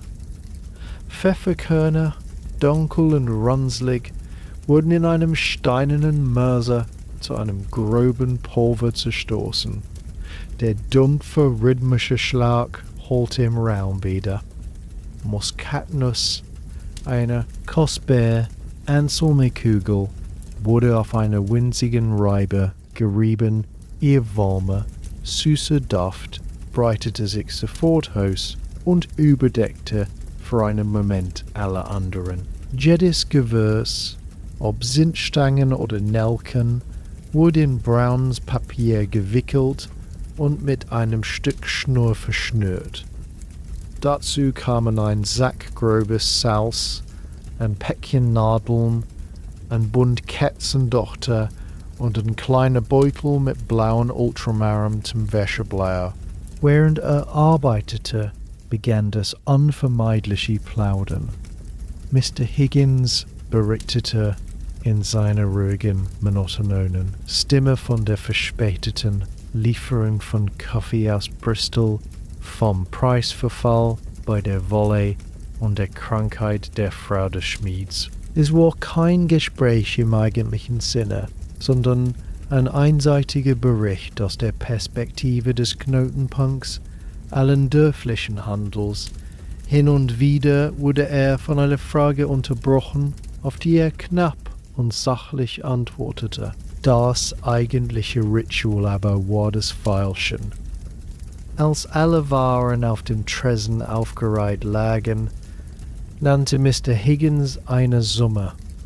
Dies war nicht der endgültige Preis, sondern die Eröffnung eines kleinen, höflichen Scharmützels. Man musterte die Taugetzen, bemerkte leise, dass sie letztes Mal etwas fester gewesen seien oder dass das Salz feuchter Klumper als üblich.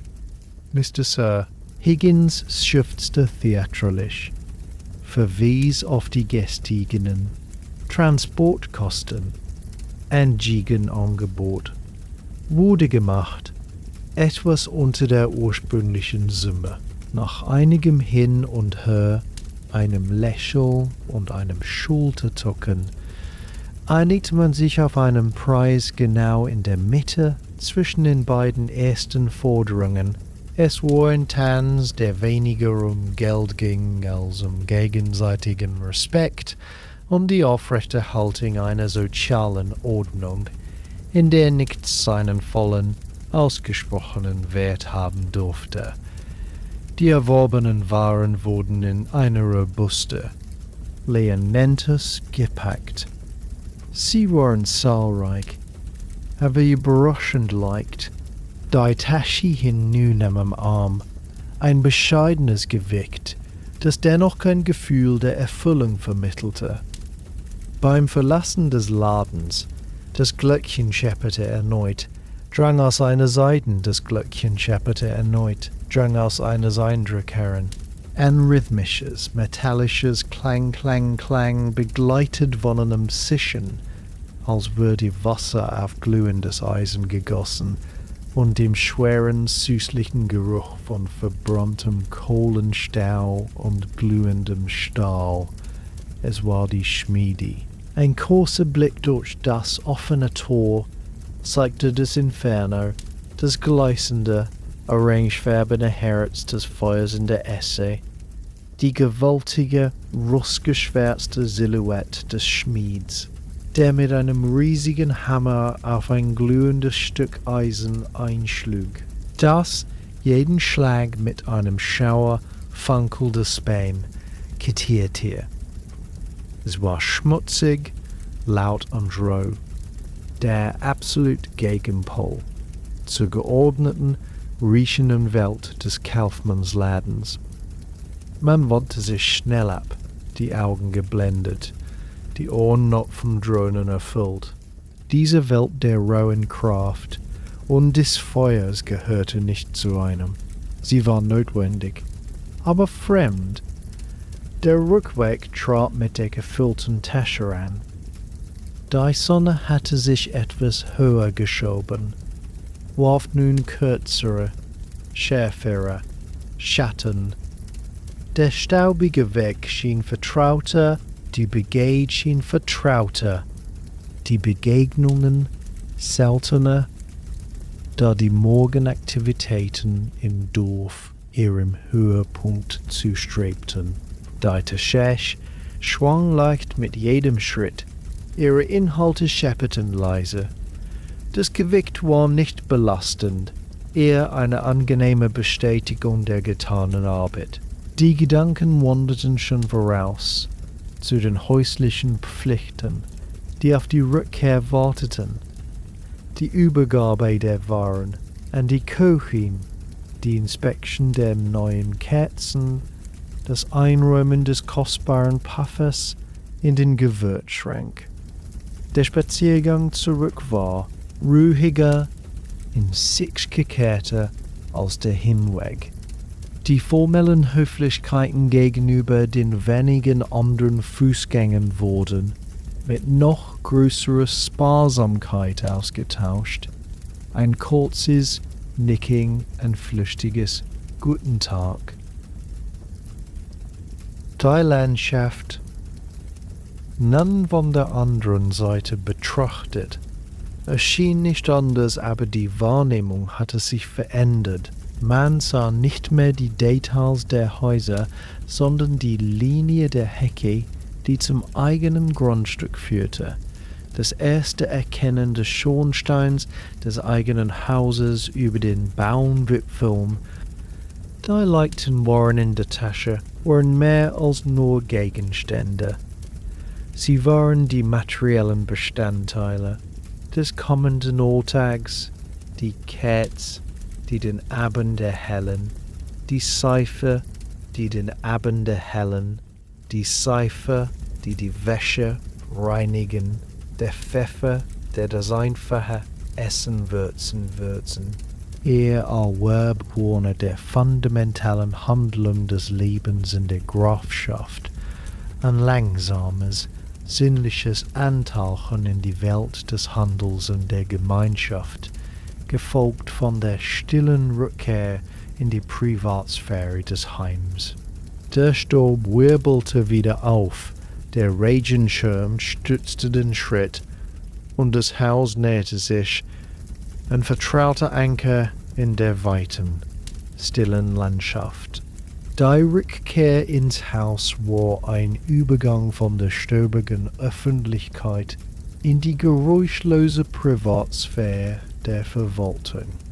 Der Diener nahm in der Tür den über sie herrenden Hut und den unbenutzten Regenschirm entgegen, während die Leinentasche mit den Einkäufen am Arm verblieb. Der erste Weg führte nicht in den Salon, sondern hinab in die unteren, funktionellen Regionen des Hauses, dorthin, wo der Alltag seine Maschinerie entfaltete. Eine schmale Steinermeer-Treppe, deren Stufen in der Mitte von unzähligen Fußtritten ausgeschliffen waren, führte in die halbdunkle Kühlheit der Küchenetage. Die Luft veränderte sich schlagartig. Der Geruch von Staub und Feuer, Luftwächter im Gemisch aus schwelendem Torf, kochender Brühe, scharfer Seifenlauge und dem süßlichen Dunst von nassem Holz. Die Küche war ein großes, gewölbartiges Zimmer, beherrscht von einem gewaltigen, offenen Kamin, in dem über glimmenden Torfbrocken mehrere schwarze Töpfe und Kessel an eisernen Haken hingen und leise vor sich hin blubberten. Das Licht kam von einer kleinen, hoch angebrachten Bunsenscheibe und von den unruhigen Flammen des Herdfeuers, die tanzende Schatten an die mit rustgeschwärzten Balken versehene Decke warfen. Mrs. Ellis, die Köchin, eine Frau von stattlicher Statur, mit hochgeröteten Wangen und zu einem strengen, notengebändigten grauen Haare, wandte sich vom großen, abgenutzten Hackblock ab, auf dem sie eine Wurzel zerteilte. Ihr Blick war respektvoll, aber nicht unterwürfig. In diesem Reich war sie die unbestrittene Herrscherin. Die Einkäufe wurden auf dem massiven Eichentisch in der Raummitte ausgebreitet. Jeder Gegenstand wurde einer stillen Inspektion unterzogen. Mrs. Ellis nahm den Talgessenblock, drückte ihn mit dem Daumen, nickte zufrieden über die Festigkeit. Die Seifenstücke roch sie kurz, ein kritisches Schnüffeln, das ihre Qualität beurteilte. Der kostbar in Papier gewickelte Pfeffer wurde mit besonderer Ehrfurcht behandelt und sogleich in den verschlossenen Gewürzschrank an der Wand geräumt, dessen Schlüssel sie an einem Band um den Hals trug. Während sie da waren verstaut, wurde das Mittagessen besprochen. Es war kein Gespräch, sondern eine knappe Lagebesprechung. Das Kalbsfleisch von gestern, Madame. Es ist noch ein gutes Stück übrig. Ich dachte an eine Ragout mit den Möhren und Zwiebel aus dem Keller und dem Rest des alten Brots als Einlage. Die Zustimmung war eine Formsache. Mrs. Ellis's Vorschläge waren stets bär. Vernünftig und sparsam. Man erkundigte sich nach dem Zustand des Mehlvorrats, erhielt eine knappe, präzise Auskunft und verließ die Küche wieder mit dem beruhigenden Wissen, dass dieses wichtige Radwerk des Haushalts zuverlässig und ohne Aufsehen seine Kreise zog. Die nächste Station war der Waschkesselraum, ein an die Küche angrenzender, feuchtwarm riechender Raum, in dem am Morgen das große Kupferbecken über einem eigenen Feuer erhitzt worden war. Jetzt war es leer und dampfte nur noch schwach, aber die Luft hing schwer nach Kernseife und der eigenartig sauberen, aber nicht frischen Not von blauem Ultramarin. Die Haushälterin, Mrs. Briggs, eine hagere Frau mit scharf geschnittenen Gesichtszügen und immer makellos weißer Haube, war dabei, die letzte Wäsche auf langen Holzgestellen in einem Nebenraum zum Trocknen aufzuhängen. Weiße Leintücher, schwere Tischdecken und lange Reihen von Herrenhemden bildeten eine geisterhafte Armee aus feuchtem Leinen. Man massierte die Wäsche mit einem prüfenden Blick, fuhr mit den Fingern über ein Leintuch, um die Festigkeit des Stoffes und die Gründlichkeit des Bläuens zu kontrollieren. Ein kurzer, wortloser Austausch von Blicken mit Mrs. Briggs genigte. Ihre Arbeit war stets einwandfrei. Bei bloßer Präsenz dieser geordneten, reihennasse Textilien, das Wissen um den gewaltigen Aufwand an Heißwasser, Seife und mühevolle Handarbeit, der jede Woche in ihre Reinigung floss, war ein stummes Monument häuslicher Pflicht. Zurück in den bewohnten Teil des Hauses, in kleinen, nach Norden gelegenen Arbeitszimmer, wartete die nächste Aufgabe, die Haushaltsbücher.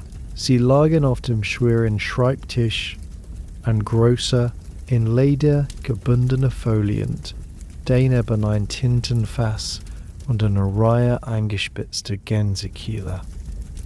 Das Aufschlagen des Buches enthüllte Seiten voller akribischer, in sauberer Schreibschrift eingetragener Einträge. Jede Ausgabe wurde verzeichnet.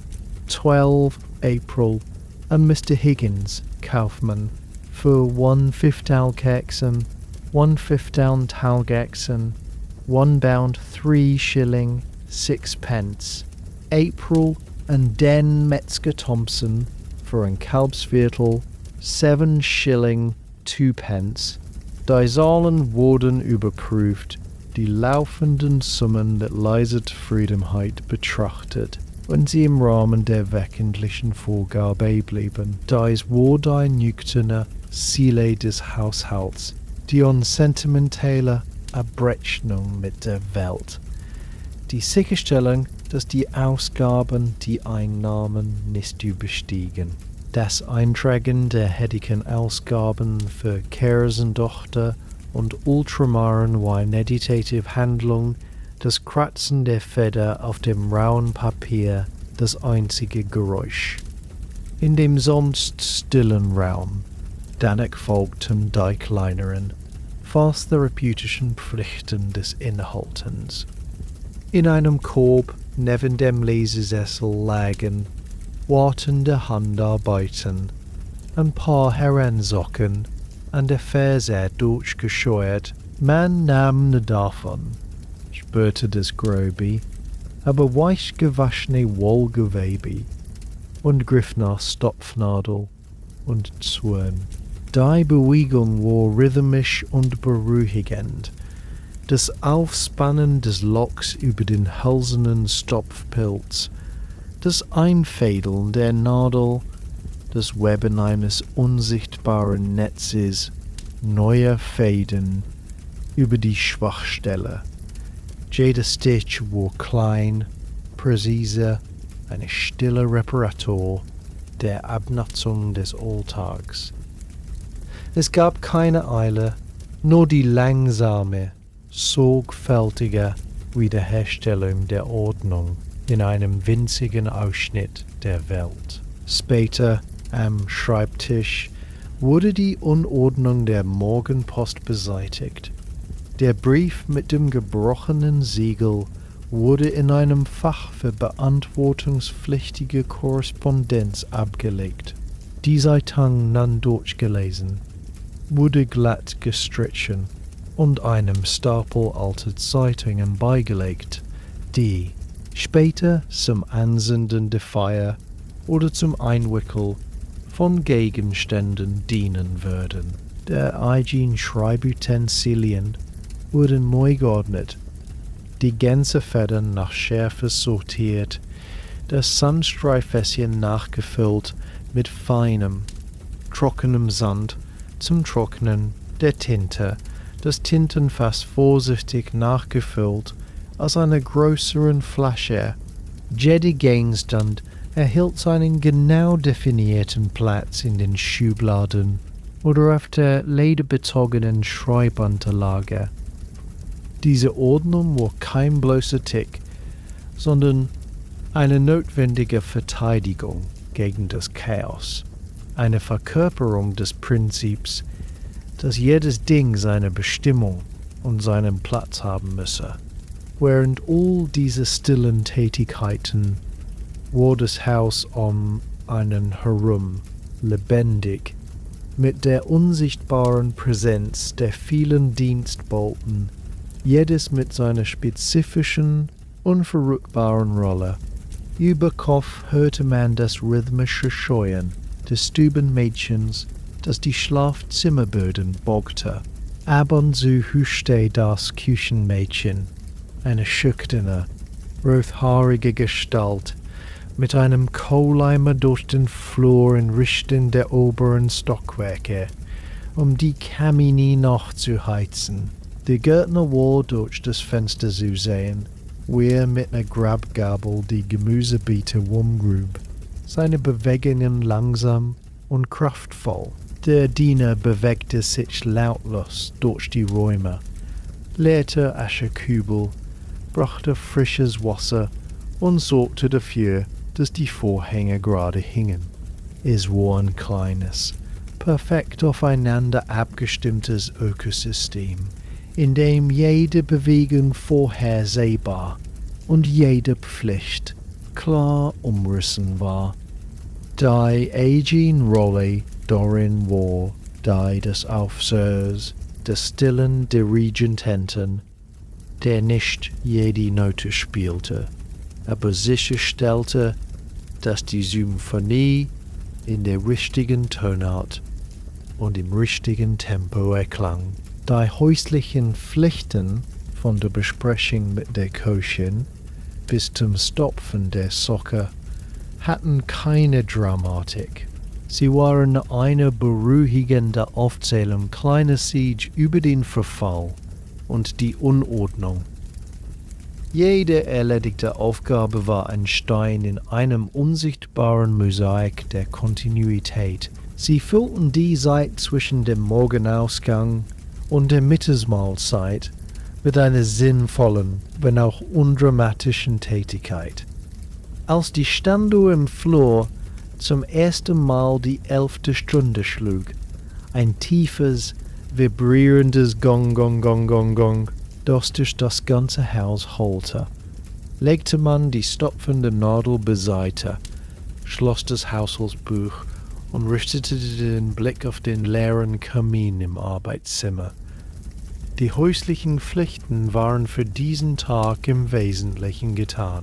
Die Maschinerie des Haushalts lief, überwacht und gebremst, und eine stille Zufriedenheit breitete sich aus, die ebenso karg und real war wie die Zahlen in den gebundenen Büchern oder der Festestisch in einer gestopften Socke.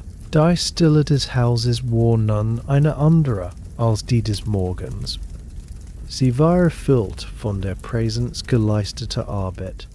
Eine ruhige, selbstgenugsame Stille, die auf das Läuten der Mittagsglocke wartete. Das Läuten der Glocke, die das Mittagessen ankündigte, war kein lautes, forderndes Geläut, sondern ein einzelner, klarer Ton aus Messing, der durch die stillen Flure schwebte und die verschiedenen Stränge des Vormittags zu einem gemeinsamen Punkt führte. Es war ein Signal der Sammlung, das die verstreuten Bewohner des Hauses aus ihren jeweiligen Beschäftigungen rief. Man erhob sich von der Stopfarbeit oder schloss das Haushaltsbuch, strich eine unsichtbare Falte aus dem Kleid oder dem Rock und begab sich mit jenem gemessenen, würdevollen Schritt, den die Kleidung vorschrieb, in den Speisesaal. Dieser Raum, nur für die Hauptmahlzeiten genutzt, hatte eine formelle, leicht feierliche Atmosphäre. Die hohen Fenster ließen ein kaltes, graues Mittagslicht hierin, das auf dem polierten Eichentisch reflektierte und die Muster des silbernen Bestecks in scharfen Linien aufzeigte.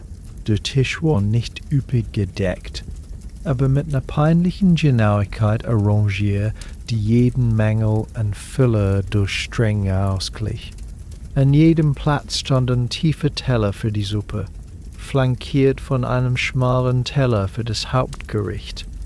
3 Bestecke, Löffel, Messer, aber keine Gabeln für diesen Zweck, lagen in perfekter Ausrichtung.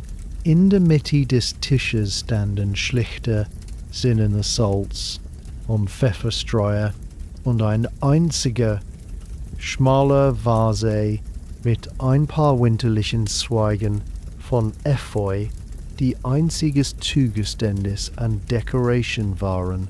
Die Sitzordnung war durch ungeschriebenes Gesetz festgelegt.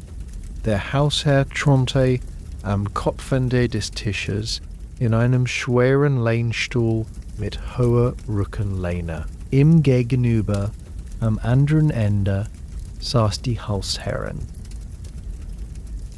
Die etwaigen Kinder oder ein seltener Gast nahmen die Plätze. An den Längsseiten ein nach Alter und Status geordnet. Das Hinsetzen war ein vorsichtiges Manöver, um die schweren Rockschöße oder den vollen Rock nicht einzuklemmen oder zu zerschnitten. Sobald alle Platz genommen hatten, trat der Diener lautlos ein, eine große, dampfende Terrine aus weißem Porzellan, in den behandsschuten Händen tragend. Er begann am Kopf des Tisches, schöpfte mit einer langstieligen Kelle in die Polschen der duftenden Flüssigkeit in den Teller des Hemden, Flüssigkeit in den Teller des Hausherrn und arbeitete sich dann unter strenger Beachton der Hierarchie. Es war ein Ritual der Dienstbarkeit, das in absoluter Stille vollzogen wurde, unterbrochen nur vom leisen Klappen der Kelle am Porzellanrand. Das Mittagessen selbst war eine einfache, aber formale Angelegenheit, oft ein kluges Arrangement aus Resten von üppigeren Abundancy des Voltages. Der erste Gang, die Suppe war meist mit kräftiger Brühe, in der gestern übrig gebliebenes Gemüse und vielleicht ein paar Fetzen Fleisch Remmen. Sie war heiß und salzig, ein wärmender Anfang. Die Sinne waren ganz auf diese erste Erfahrung konzentriert. Der Dampf stieg in lockeren Kringeln auf und trug den Geruch von gekochter Gäste, Lauf, und eine Prise Petersilie in die Nase. Der Geschmack auf der Zunge war kräftig, aber nicht komplex. Eine ehrliche, unverfälschte Grundlage. Das Schlürfen der Suppe, mit dem großen Löffel vorsichtig von der Kelle zur Mitte geführt, war das einzige Geräusch in den ersten Minuten. Ein leises, rhythmisches Säuseln. Die Conversation, die Namen einsetzte, war gezwungen und drehte sich ausschließlich um Harmloses. Sie war wie ein vorsichtig über einen Abgrund gerollter Bowl, der niemand zum Springen bringen durfte. Die Suppe ist heute von angenehmer Temperatur, bemerkte der Hausherr, mehr eine Feststellung als ein Kompliment. Ja, Mrs. Ellis hat das Feuer gut regular, antwortete die Hausherrin, während ihr Blick auf den Löffel in ihrer Hand ruhte. Ein Kind, wenn anwesend, mochte eine Frage zum Wetter stellen, die mit einer knappen, sachlichen Antwort quittiert wurde. Themen wie Politik, Religion, Finanzen oder gar persönliche Befindlichkeiten waren tabu. Die Unterhaltung diente nicht dem Austausch, sondern der Verhinderung einer als unhöflich empfundenen Stille. Sie war ein leises, höfliches Siren, das die Geräusche des Essens überdeckte, ohne sie ganz zu betonen. Die Pausen zwischen den Sätzen waren lang, gefüllt mit dem Kauen, dem leisen Klirren des Bestecks und dem gedämpften Ticking der Standuhr im Flur. Not der Suppe wurden die Teller vom Diener abgeräumt und das Hauptgericht wurde aufgetragen. Oft war es ein Ragout oder ein Eintopf, in dem das Fleisch vom Vorabend, nun in kleine Stücke geschnitten und in einer dunklen Sauce wieder erwärmt, eine neue Identität annahm. Dazu gab's gekochtes Gemüse, oft Kohl oder Steckrüben, die in Wasser weich gekocht und mit einer kleinen Butterflocke beträufelt wurden. Die Präsentation war schlicht auf einem großen, flachen Servierteller eingerichtet, von dem der Diener dann portionsweise auf die kleinen Teller verteilte. Die Wiederholung der Gerichte war ein leiser, aber steter Begleiter der Mahlzeit. Man erkannte das Kalbsfleisch von gestern, schmeckte die leicht säuerliche Note der bereits einmal aufgekochten Sauce. Es war keine Armut, sondern eine tief verwurzelte Sparsamkeit, ein ökonomischer Kreislauf, in dem nichts verschwendet wurde. Die Einfachheit wurde nicht bedauert, sondern als Tugend betrachtet, auch wenn sie manchmal in der Monotonie eines langen Winters eine kaum spürbare Sehnsucht nach Abwechslung weckte. Die Sinneswahrnehmungen waren noch hier detailliert und präzise. Das Fleisch im Ragout, obwohl wiedererwärmt, war zart und löste sich bei der Berührung mit der Messerspitze auf. Die Sauce dick und bräunlich haftete schwer an den Gemüsestücken und hinterließ einen reichhaltigen, leicht mehligen Geschmack im Mund. Der Kohl, lange gekocht, wohlweichend süßlich, aber auch ein wenig wässrig. Jeder Biss verlangte Aufmerksamkeit, nicht wegen seiner Exquisität, sondern wegen seiner schlichten, substanziellen Natur. Das Brot, das in einem kleinen Körbchen am Tisch bereit lag, war von der gleichen Sorte wie am Morgen. Nur einen Tag alt und etwas zäher, perfekt, um die letzten Reste der Sauce aufzutunken. Der dazu gereiste Wein, ein einfacher Landwein. Aus der Region wurde sparsam eingeschenkt. Er war herb und leicht säuerlich, mehr ein Begleiter zur Mahlzeit als ein Genussmittel. und seine Wirkung beschränkte sich auf eine leichte Wärme in der Magengrube. Die Unterhaltung stockte während des Hauptgangs oft vollständig, überwältigt von der praktischen Anstrengung des Essens und der stillen Konzentration auf die Geschmäcker. Die Stille wurde dann nur von den Geräuschen der Mahlzeit selbst ausgefüllt, dem leisen Schnitzen des Messers auf dem Porzellan, dem Kauen, dem gelegentlichen Schlucken. Der Blick der Essenden wanderte oft zum Fenster oder zur Wand, vermied den direkten Kontakt. Es war eine intim, aber nicht gesellige Stille, die von allen akzeptiert wurde. Der Diener bewegte sich wie ein Schatten am Rand des Raumes, füllte ein Wasserglas nach oder nahm einen benutzten Brotteller weg. Zum Abschluss gab es vielleicht einen kleinen Käse, einen harten, trockenen Cheddar oder einen Apfel aus dem Winterlager, dessen Schale schon schrumpelig war. Es gab keine süße Nachspeise. Das Mahl endet so schlicht, wie es begonnen hatte. Der Hausherr legte sein Besteck parallel auf den Teller, ein Signal für die anderen. Ein leises Räuspern, das Kratzen des Stuhlbein auf dem Holzfußboden, als alle aufstanden. Die Mahlzeit hatte ihren Zweck erfüllt, sie hatte den Körper genährt und die Familie für eine Stunde in einem formalen Rahmen versammelt. Doch die Atmosphäre war nicht die der Geselligkeit, sondern die der Geselligkeit, sondern die der Pflicht.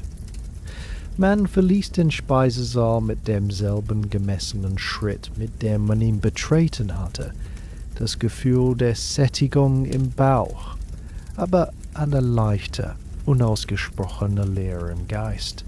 Die Conversation hatte nichts hinterlassen. Die Gerichte waren vertraut. Das Mittagessen war ein weiteres, perfekt ausgeführtes Ritual im Tageslauf, ein notwendiger Haltepunkt, der mehr über Ordnung und Sparsamkeit aussagte, als über Gourmenfreuden oder familiären Zusammenhalt. Die Tür zum Speisesaal schloss sich hinter einem und die langen, stillen Nachmittagsstunden lagen nun wie ein weites, unbewegtes Feld vor einem, das es zu durchmessen galt. Die Stille, die nach dem Mittagessen einsetzte, war von einer anderen Qualität als die des Morgens. Sie war schwerer, gesättigt von der Mahlzeit und der leichten Müdigkeit, die in den Gliedern lag. Die formelle Struktur des Vormittags mit seinen Pflichten und Gängen war abgearbeitet, und nun öffnete sich ein weites, unstrukturiertes Feld von Zeit, das es auf eine ruhige, fast passive Weise zu füllen galt. Die wilde Beschäftigung war begrenzt, aber jede von ihnen war ein Ritual der Langsamkeit, eine Meditation in Handlung. Man zog sich in den kleinen Salon zurück, einen Raum, der mit seinem verblichenen Damast an den Wänden, den gepolsterten Sesseln und dem schwachen Licht der nach Norden gerichteten Fenster eine Atmosphäre gedämpfter Zurückgezogenheit ausstrahlte. Die häufigste Wahl fiel auf das Lesen. Das Buch, oft ein Roman in 3 Bänden aus der Leihbibliothek der Grafschaftsstadt, lag bereits auf einem kleinen Tischchen neben dem bevorzugten Sessel. Es war ein schwerer, in Kalbsleder gebundener Wälzer, dessen Seitenränder noch unbeschnitten und rau waren. Das Aufschlagen war eine Handlung von feierlicher Behutsamkeit. Man setzte sich, ordnete die schweren Falten des Rocks oder Kleides und nahm das Buch in die Hände. Das Leder fühlte sich kühl und etwas klebrig an, der Goldschnitt blätterte. und der Goldschnitt blätterte an den Ecken leicht ab. So ist such der Mann die Stelle, an der man am Vortag aufgehört hatte, markiert durch ein schmales Band aus Seidenpapier oder no getrocknete Blume. Die Finger glitten über das raue, dick Papier, das nach Staub und altem Leim roch. Das Lesen war oft kein stilles Vergnügen, sondern eine soziale Handlung. Wenn andere Familienmitglieder anwesend waren, wurde häufig laut gelesen. Die Stimme des Vorlesers, ob männlich oder weiblich, erhob sich dann in dem stillen Raum, klar und etwas monoton, wie das Plätschern eines gleichmäßigen Baches. Sie trug die kunstvollen, verschachtelten Sätze eines Austen oder Scott durch die Luft, beschrieb Ballkleider und gesellschaftliche Intrigen, Kutschfahrten über heidebedeckte Hügel und leidenschaftliche, aber stets höfliche Geständnisse. Die Zuhörer saßen mit gesenkten Blicken, die Hände im Schoß gefaltet, und ließen die Worte über sich hinwegrollen. Ihre Ganten mochten abschweifen zu den eigenen, viel weniger dramatischen Angelegenheiten, aber die regelmäßige Melodie der Stimme hielt sie in einem Zustand ruhiger Aufmerksamkeit gefangen. Das laute Lesen nur weniger ein intellektueller Akt als ein soziales Bindemittel, eine gemeinsam verbrachte Zeit, die keine Conversation erforderte. War man allein, wurde das Lesen zu einer äußerst langsamen, fast körperlichen Erfahrung. Der Prozess, eine Seite umzublättern, war ein kleines Kunstwerk der Delikatesse. Die rechte Hand, vielleicht ein wenig feucht von der Wärme des Zimmers, legte sich flach auf die unterste Ecke der Seite. Der Druck musste genau dosiert sein, zu wenig, und das dicke, raue Papier würde sich nicht bewegen. Zu viel, und man riskierte einen Riss in dem alten, brüchigen Matriker mit einem leisen, fast unhörbaren Knistern begann sich die Ecke zu heben. Dann führte der Siegerfinger der linken Hand unter die sich lösende Seite, ein sanftes Gleiten über die glattere Textfläche. Langsam, Zentimeter für Zentimeter wurde die Seite angehoben. Ihr Schatten wanderte über den gedruckten Text der gegenüberliegenden Seite. In der Mitte angekommen, wo die Bindung am stärksten war, verlangsamte sich die Bewegung noch mehr. Ein leises, trockenes Rascheln erklang. Als das Papier den Scheitelpunkt überwand und sich dann fast von selbst nach links neigte und mit einem sanften, flüsternden Geräusch auf die andere Seite fiel. Die nun freigelegte neue Seite lag da, ihr Text noch unberührt, die Letters schwarz und geheimnisvoll auf dem cremefarbenen Grund. Die Hand glättete die umgeschlagene Seite, strich über die leichte Wölbung, die sie hinterließ, und ruhte dann wieder ruhig auf dem Buchrand. Dieser ganze Vorgang dauerte vielleicht 10 Sekunden, aber in der Stille des Zimmers fühlte er sich wie eine kleine Ewigkeit an, ein Ritual der Hingabe an die Langsamkeit. Eine andere Möglichkeit war das Klavierspielen, wenn das Haus ein solches Instrument besaß. Es stand dann in einer Ecke des Salons ein schlichtes Tafelklavier aus gebeteites Gedämpfte. Licht sanft reflektierte, das Öffnen des Deckels entfüllte die Reihen der elfenbeinfarbenen und ebnisierten Tasten, die schon kleine Risse und Vergilbungen zeigten. Man setzte sich auf den harten, gepolsterten Hocker rückte ihn mit einem leisen Scharren zurecht und legte die Hände auf die Tasten. Die Stücke, die man spielte, waren keine virtuosen Sonaten, sondern einfache Lieder oder langsame Menuett. Die Finger bewegten sich mit bedächtiger Sicherheit über die Tasten. Jeder Anschlag ein deutlicher, aber leiser Ton, der im Raum verhallte, ohne Widerhall zu finden. Das Pedal war kaum in Gebrauch. Der Klang sollte klar und trocken bleiben. Das Spielen war keine leidenschaftliche Darbietung, sondern eine Privatübung, eine Beschäftigung für die Hände und eine Beruhigung für den Geist. Die Melodien waren vertraut, fast vorhersehbar, und ihr regelmäßiger Fluss verschmolz mit dem stillen Ticken der Uhr zu einem einzigen, beruhigenden Hintergrundrauschen. Die dritte und für viele Damen die häufigste Beschäftigung war die Handarbeit, insbesondere das Sticken. Der Stickrahmen, ein schlichtes Gestell aus hellem Holz, lag bereitet auf einem Tisch im Fenster, wo das Licht am besten war. Darin war ein Stück feiner Leinenstoff straff gespannt, auf dem mit blassem Bleistift das zarte Muster eines Blumenranken oder Vogelmotivs vorgezeichnet war. Die Sticknadel, fein und scharf, lag daneben ein Sortiment, bunte Woll oder Seidenfäden in einem flachen Kästchen.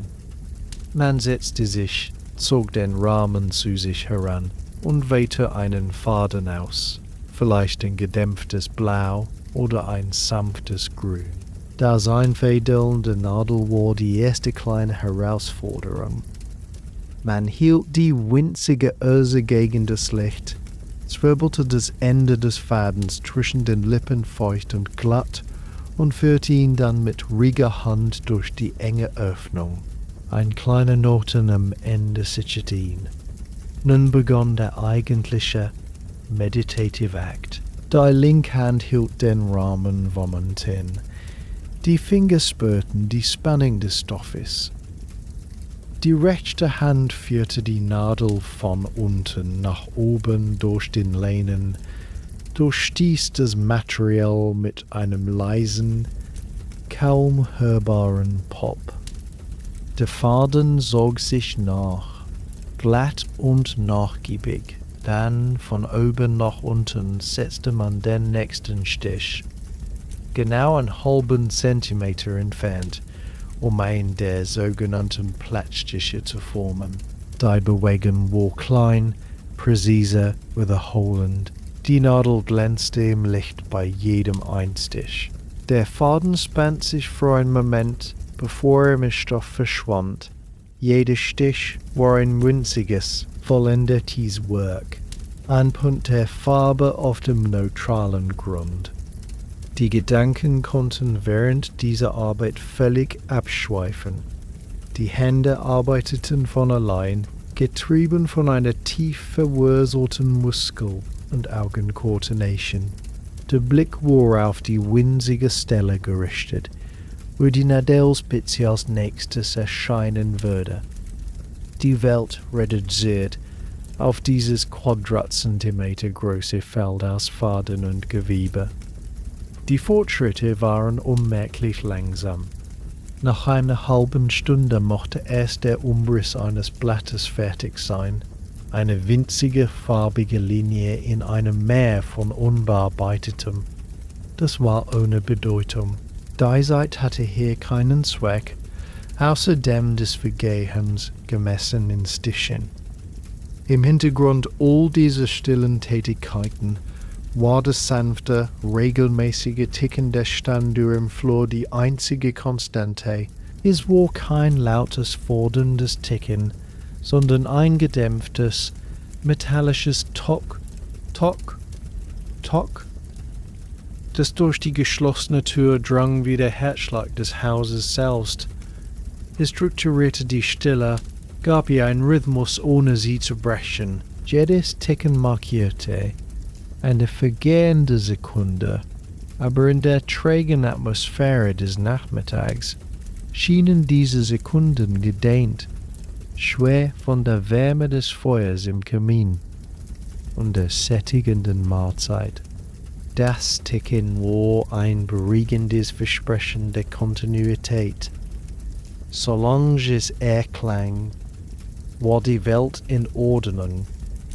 Die Dinge verliefen in ihrem gewohnten, unveränderlichen Gang. Es war der Soundtrack zur Langsamkeit, ein metronomisches Begleitinstrument zum Umblättern einer Seite, zum Setzen eines Stiches, zum Anschlagen einer Klaviertaste. So würdigen da erst am Nachmittag stranden, nicht in einem Fluss, sondern in einer Abfolge, winziger, fast unbewegte Momente. Das Licht hinter den Fenstern veränderte sich kaum, blieb ein fahles, gleichmäßiges Grau. Die Wärme des Kamins breitete sich träge im Raum aus. Die Gedanken von der Monotonheit oder der vorlesenden Stimme in eine Art Halbschlaf gewiegt, schweiften ohne Ziel. Man dachte an gar nichts und an alles zugleich, an die leichte Enge des Korsetts, an den Gurk des alten Buchs, an das Muster des Teppichs unter den Füßen, an das ferne Gackern eines Hunds im Hof. Es war ein Zustand der Suspension, ein bewusstes Aussetzen des Willens zur Tat. Die Freizeit nach dem Essen war keine Zeit der Freiheit im modernen Sinne, sondern eine Zeit der erzwungenen Muße, eine Pause, die so streng reglementiert war wie die Pflichten davor und danach. Man verbrachte sie eingepackt in Stoff, umgeben von den leisen Geräuschen der eigenen Beschäftigung und dem unermüdlichen Ticking der Uhr, die unaufhaltsam Sekunde für Sekunde für Sekunde, Stich für Stich, Seite für Seite auf den Besuch oder die nächste formelle Verpflichtung des Tages zuschritt. Die Stille des Salons, bisher nur vom Ticken der Uhr und dem leisen Rascheln einer Buchseite unterbrochen, wurde durch ein anderes Geräusch durchschnitten, das bestimmte metallische Klappen des Türklopfers an der Haustür. Es war ein präziser, doppelter Schlag, der durch die stillen Flur hinter und sofort eine subtil, aber spürbare Veränderung in der Atmosphäre bewirkte. Die Hand, die gerade einen Stick setzen wollte, erstarrte in der Luft. Der Wohleser ließ die Stimme verstummen, mitten in einem Satz über die Heiratswünsche einer fiktiven Baronin. Dies war kein unerwarteter Besuch. Die strengen Regeln der Etikette verboten solche Unhöflichkeit. Es war entweder die Ankündigung eines Besuchs oder, noch wahrscheinlicher, die Hinterlassung einer Visitenkarte. Der Diener, dessen Schritte man nun eilig, aber nicht rennen durch den Flur gehen hörte, öffnete die Tür. Ein kurzes, gedämpftes Murmeln folgte. Wenige Augenblicke später erschien der Diener auf der Schwelle des Salons, ein kleines, silbernes Tablett in den behandschuhten Händen. Auf dem Tablett lag, in makelloser Isolation, eine einzelne Visitenkarte. Sie war aus festem, cremefarbenen Karton geschnitten, ihre Ränder glatt und präzise.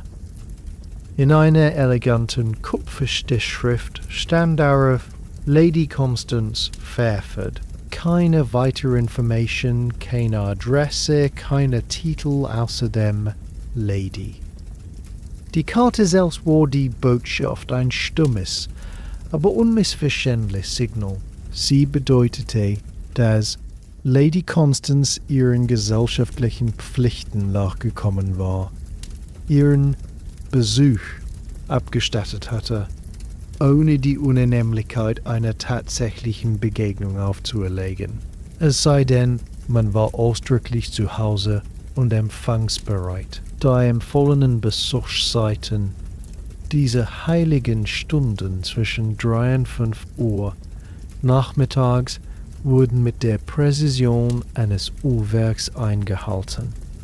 Eine Karte, die vor 3 Uhr abgegeben wurde, verriet Ungeduld, eine nach 5 Uhr Nachlässigkeit. Die Kunst lag nun im Umgang mit dieser Karte.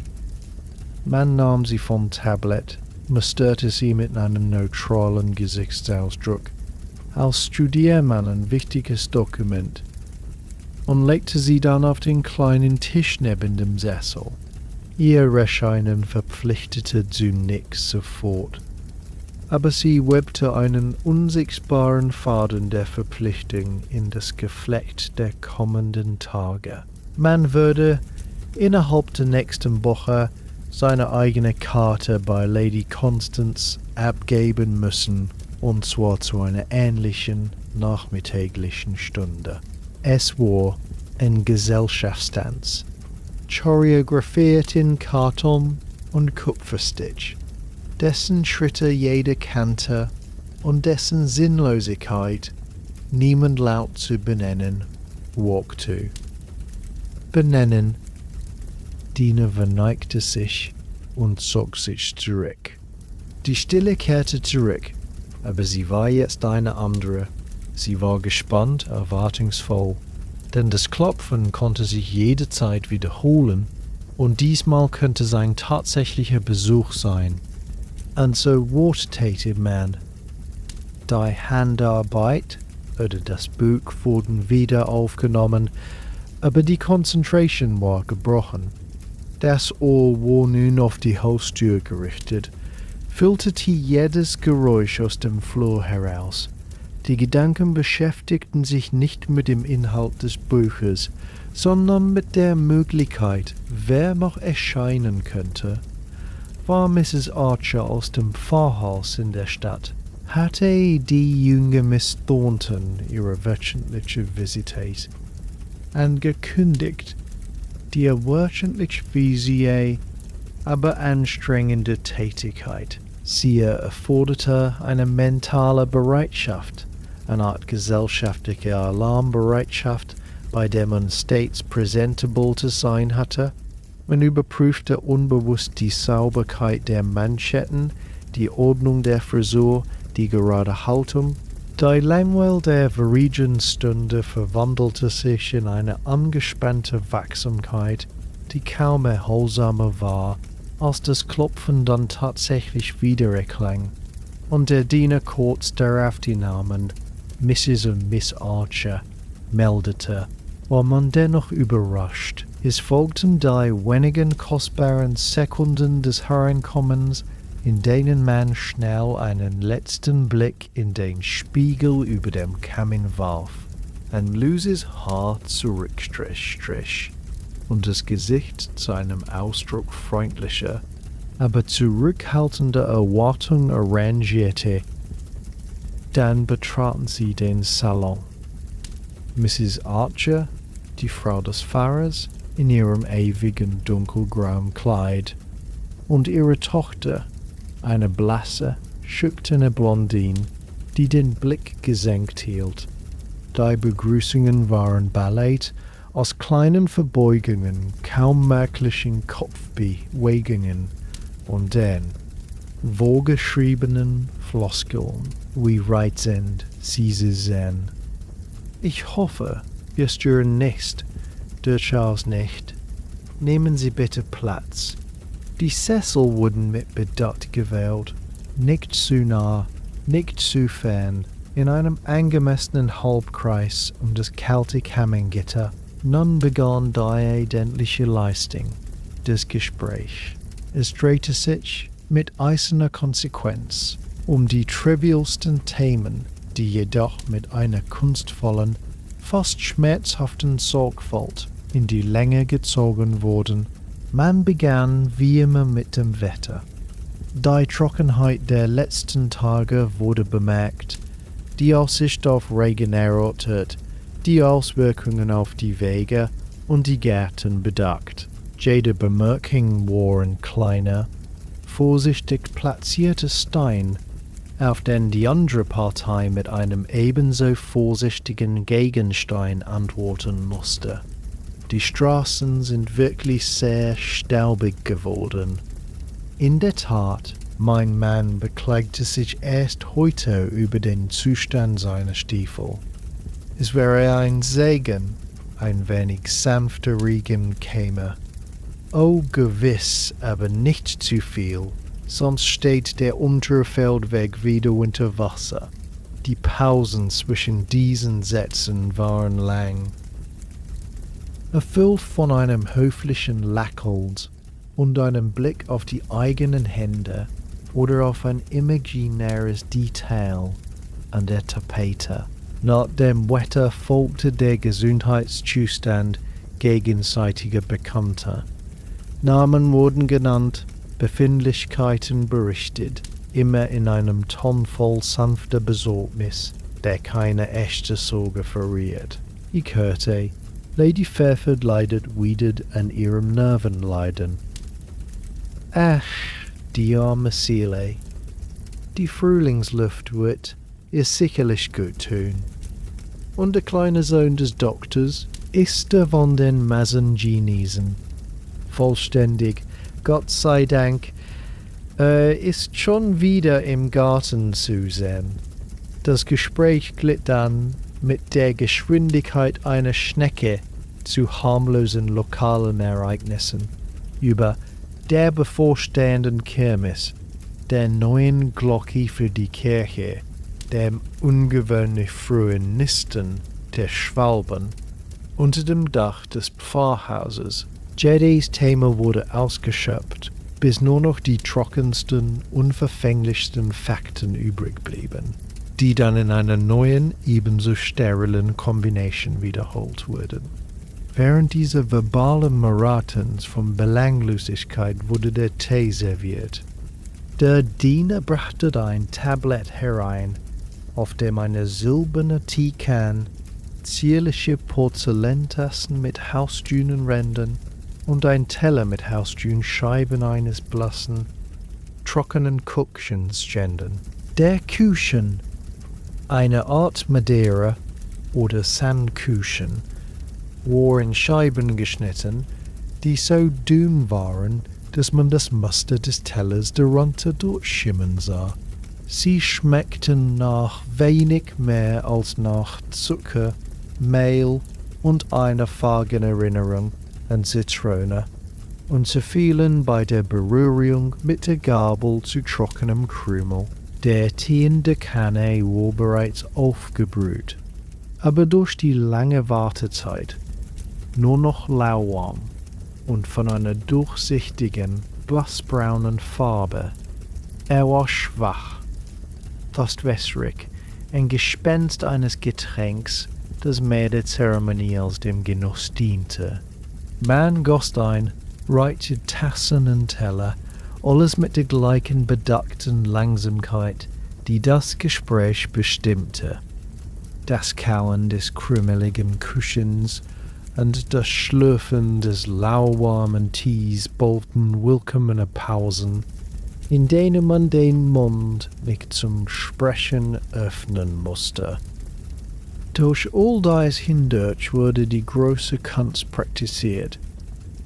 Die Kunst, die alles durchdringende, erdrückende Langweiler höflich zu verbergen. Das Gesicht muss den Ausdruck milden Interesses bewahren, die Augen durften nicht glasig werden oder zur Uhr wandern, obwohl jeder im Raum wusste, dass die Besuchszeit genau 20 Minuten betrug. Nicht mehr, nicht weniger.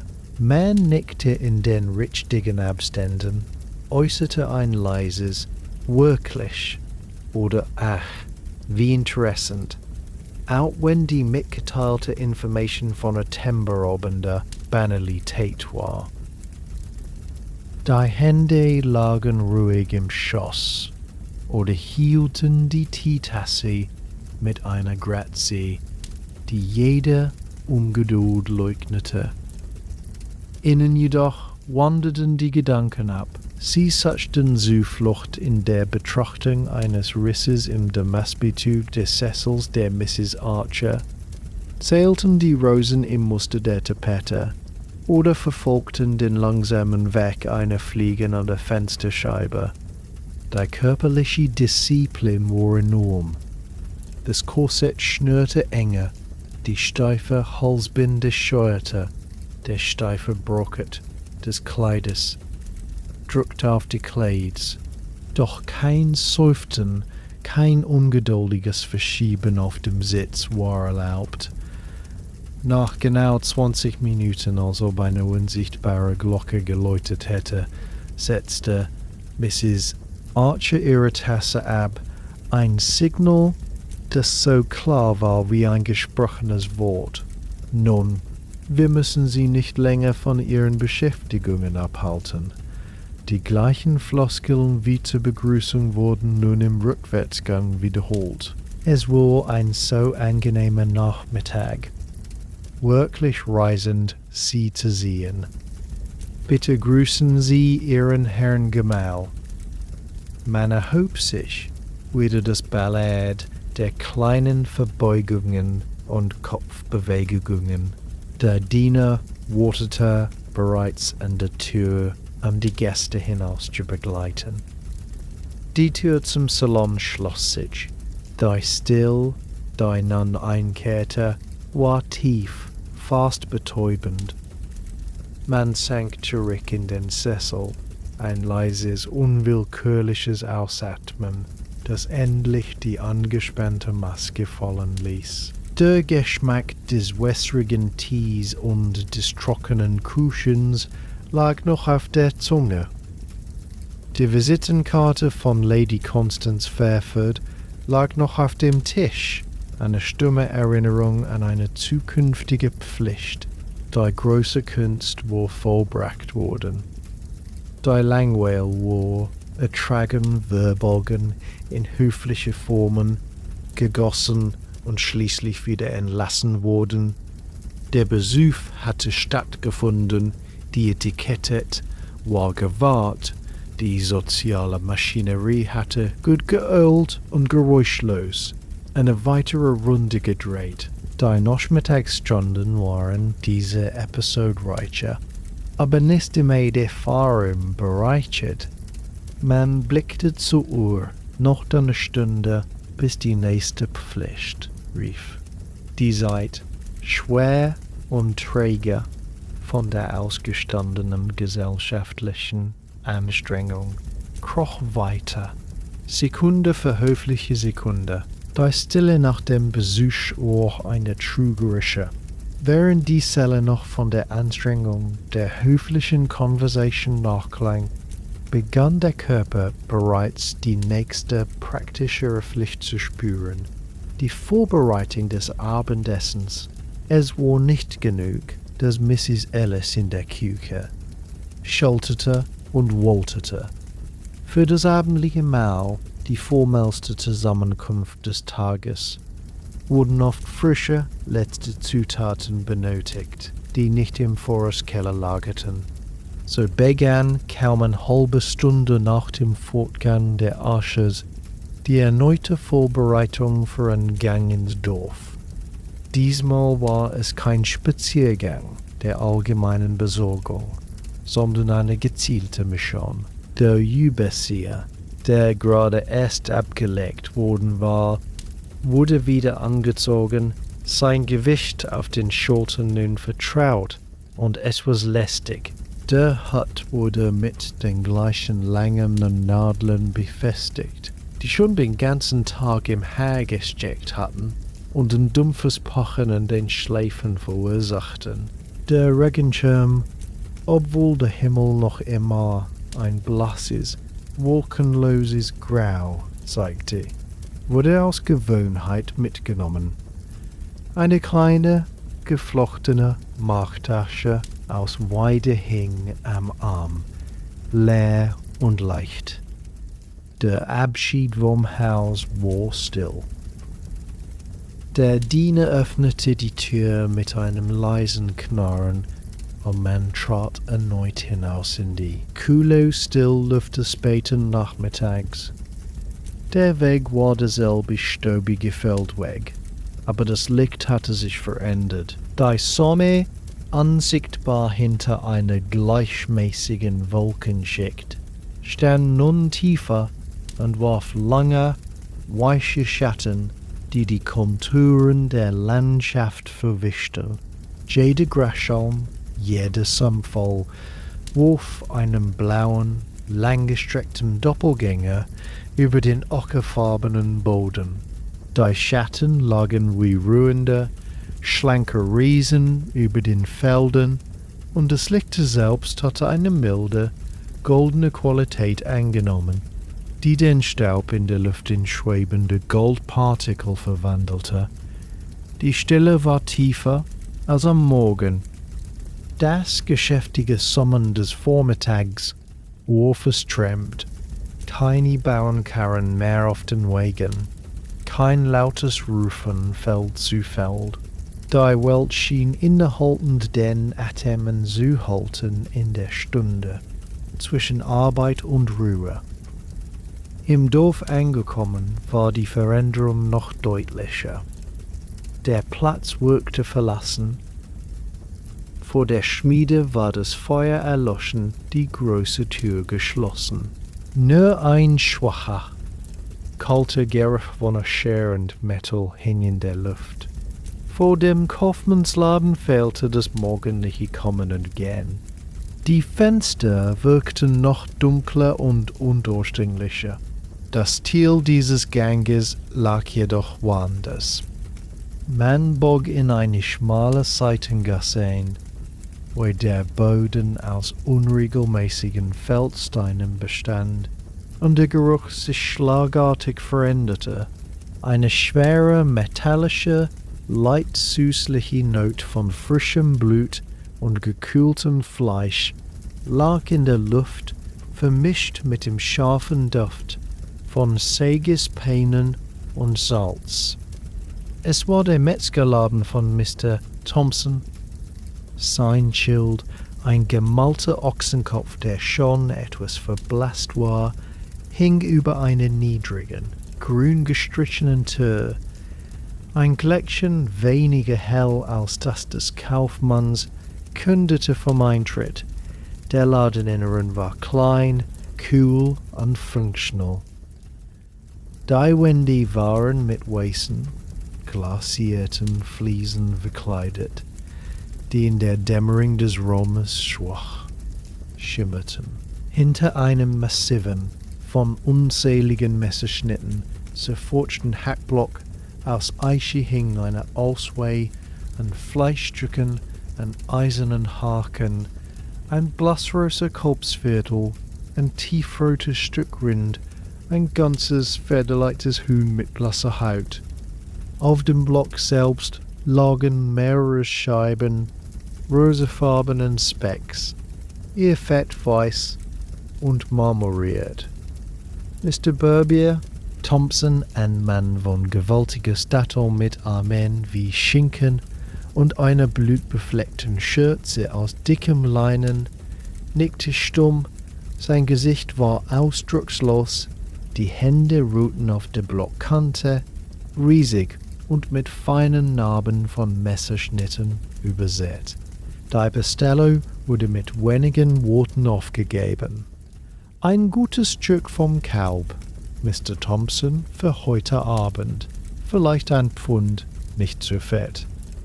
Er nickte erneut, drehte sich um und wählte mit einem guten Blick ein Stück von dem hängenden Viertel aus. Sein Messer, lang und scharf wie ein Säbel, blitzte im trüben Licht auf. Mit einem einzigen, präzisen Zug schnitt er ein Stück ab, das genau dem Gewicht entsprach, das er im Kopf zu haben schien. Er legte es auf die Waage, ein kurzes Schwanken der Messingsonne, dann Stillstand. wickelte es ohne ein weiteres Wort in grobes, braunes Papier, das sofort dunkle Flecken zeigte, und übergab das Paket. Das Geld wechselte wortlos den Besitzer. Der ganze Vorgang hatte keine 3 Minuten gedauert und war von einer Stille begleitet, die nur vom leisen Tropfen von Wasser irgendwo im Hintergrund und dem Knistern des Papiers unterbrochen wurde. Es war ein Handel der reinen Notwendigkeit, ohne Plaudern oder Feilschen. Der nächste und letzte Halter war der Bäcker. Sein Laden lag auf der anderen Seite des Platzes, und der Duft, der ihm entströmte, war der absolut Gegenpol zum Metzger. Warm, hiefig, süßlich und tröstlich. Das Licht in seinem Schaufenster war warm und gelb, ein Zeichen, dass er noch geöffnet hatte. Drinnen herrschte eine wohlige Wärme, die von den großen backsteingemauerten Ofen im Hintergrund ausging, der jetzt, am Ende des Backtages, nur noch ein sanftes Glimmen bewahrte. Die Regal, die am Morgen mit Brotleiben überquollen hatten, waren nun fast leer, nur noch ein paar kleinere Brötchen und ein einziger, runder Hefekuchen mit einer glänzenden Zuckerglasur standen zur Auswahl. Der Bäcker, ein schmächtiger Mann mit mehlbesträubten Armen und einer freundlichen, aber müden Mie, lächelte schwach. Für das Abendessen, Madame? Ich hab noch diese feinen Weißbrotschollen, frisch aus dem Ofen für 2 Stunden. Man wählte 2 der kleinen weichen Brot aus, deren Kruste goldbraun und knusprig war. Sie wurden in sauberes, weißes Papier gewickelt, das sofort die angenehme Wärme des Inhalts annahm. Auch hier wurde Handel schnell und still, erfüllt von der stillschweigenden Wertschätzung für die handwerkliche Fertigkeit, die in der warmen, duftenden Ware lag. Mit dem Fleischpaket in der Marktasche und dem Brotpaket in der Hand trat man wieder auf den Platz hinaus. Die Lichtstimmung hatte sich erneut, nun deutlich, verändert. Das goldene Licht war zu einem tiefen, satten Orange verblasst, das die Westseiten der Häuser in warmes Feuer tauchte, während die Ostseiten bereits in kühlem, blauem Schatten versanken. Die Schatten waren nicht mehr lang, sondern breit und verschmolzen miteinander, verschluckten die Details der Architektur. Die Ladeninhaber begannen, ihre Geschäfte zu schließen. Man sah Mr. Higgins durch sein schmutziges Fenster die letzten Waren in die Regal räumen.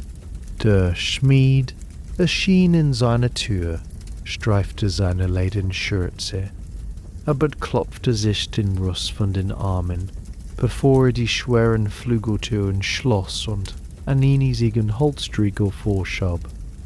Aus den kleinen Gassen kamen die Arbeiter und Tagelöhner des Dorfes nach Hause. Ihre Schritte waren schwer und müde, ihre Gesichter von Staub und Schweiß gezeichnet. Sie sprachen wenig, ein kurzes, abgehacktes Nicken war der einzige Gruß. Ihre Anwesenheit füllte den Platz für einen Moment mit einer stumpfen, körperlichen Präsenz, die dann schnell wieder in den sich ausbreitenden Schatten zerfloss, als sie in ihre Häuser und Hütten verschwanden. Der Rückweg war eine Wanderung durch diese sich ständig vertiefende Dämmerung. Das orangefarbene Licht im Westen erlosch langsam zu einem Lila, Nachglühen, das wie ein sanfter Seufzer über den Himmel zog. Über dem Osten hing bereits ein tiefes, samtenes Blau, in dem der erste blasse Stern funkelte. Die Luft wurde merklich kühler und ein leiser feuchter Hauch stieg vom Boden auf, der Versprechen des nächtlichen Taus. Die eigenen Schritte klangen lauter auf dem jetzt harten, abkühlenden Boden. Die Geräusche des Tages waren verstummt, keine Vögel mehr, kein Hundegebell, nur das ferne, einsame Blöken eines Schafs auf einer Weide und das leise Rascheln des eigenen Kleides.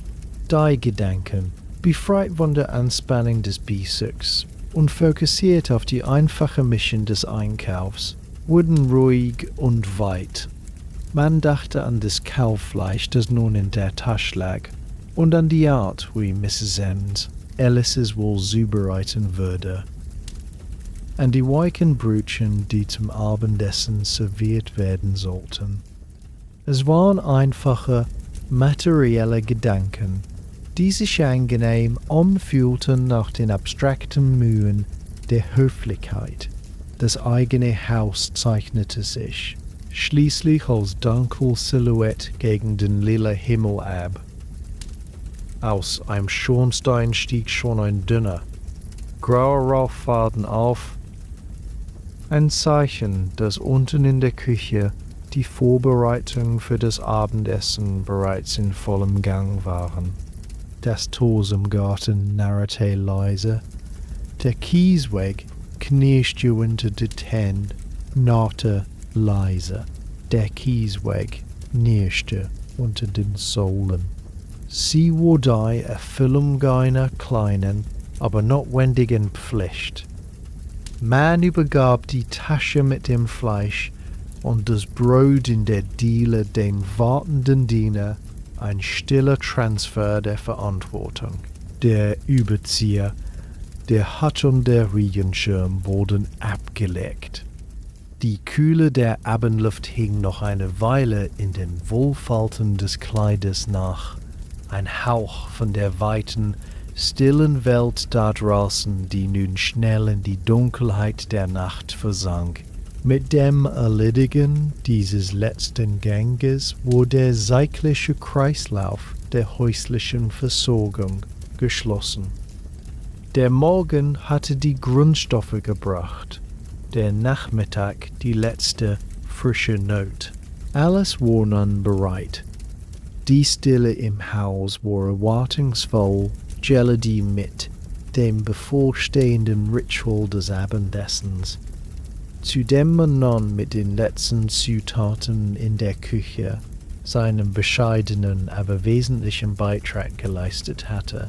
Der Tag neigte sich seinem feierlichen Höhepunkt entgegen, und man stand einen Moment in der dämmerigen Diele, spürte die leichte Müdigkeit in den Beinen von den beiden Gängen und atmete die nun vertraute, nach Holz und Polyermittel riechende Luft des Heims ein, bevor man sich der nächsten Verwandlung zuwandte, der Toilette für den Abend. Die Dämmerung, die sich über den Garten gelegt hatte, kroch nun auch in die Fluren Zimmer des Hauses, ein sanftes, blaugraues Verschwimmen der Konturen. Die Rückkehr vom Dorf mit den letzten Zutaten für das Abendessen fühlte sich an wie das Einbringen der letzten Ernte vor Einbruch der Nacht. Doch bevor das Mahl eingenommen werden konnte, stand eine weitere, nicht weniger aufwendige Verwandlung bevor. Das Ritual der Toilette für den Abend war eine Wiederholung der Morgentoilette, doch in vielerlei Hinsicht war es ihr aufwendigeres formuläres Gegenstück. Die Kleidung des Tages, nun durch Staub und die leichte Feuchtigkeit der Abendluft getrübt, durch die vielen Stunden des Sitzens und Gehens gezeichnet, musste abgelegt und durch eine frische, noch steifere und repräsentative Remente. Es war, als müsse man die Abnutzungen des Alltags abschütteln, für die feierlichste Zusammenkunft des Tages würdig gekleidet zu sein. Der erste Akt war das Aufsuchen des eigenen Schlafzimmers, das in der dämmerigen Stunde bereits in tiefe Schatten getaucht war endest Mädchen hatte, dem ungeschriebenen Gesetz folgend, bereits eine einzelne Kerze auf dem Waschtisch entzündet. Ihre Flamme warf einen kleinen, unruhigen Kreis aus warmem Licht, der die umliegende Dunkelheit nur noch undurchdringlicher erscheinen ließ. In diesem flackernden Halbdunkel begann die Prozedur des Auskleidens. Das Mädchen, ihre Hände kühl und geschäftig, trat hinter ihn ein. Die vielen kleinen Kämpfe am Rücken des Kleides oder der Weste, die am Morgen mit solcher Geduld geschlossen worden waren, wurden nun geöffnet. Eine nach dem anderen. Jedes Lösen war ein leises, surrendes Geräusch, als befreite sich der Stoff von einer Last. Der schwere Rock oder der Gehrock fiel von den Schultern, wurde mit einem leisen, rauschenden Geräusch aufgenommen und über einen Stuhl gebreitet. Die darunter liegenden Schichten folgten. Das steife Oberkleid, die wattierte Weste, das Hemd, jedes abgelegte Kleidungsstück war eine leichte Befreiung ein Nachlassen des Drucks auf Schultern, Hüften und Rippen. Die Luft des Zimmers, kühl und still, berührte die Haut durch das dünne Unterhemd oder Hemd, ein Schauer, der ebenso belästigt machte, doch die Erleichterung war nur von kurzer Dauer. Denn nun begann der aufwendige Teil, das erneute Einkleiden.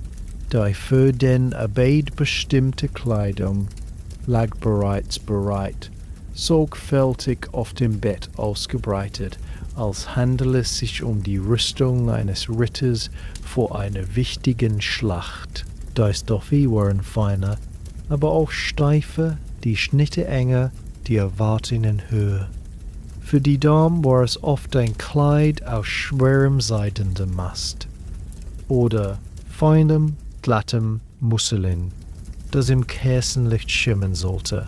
Für den Herrn ein Gehrock aus dunklem, fast schwarzem Wolltuch mit Samtkragen und eine Weste aus bestickter Seide.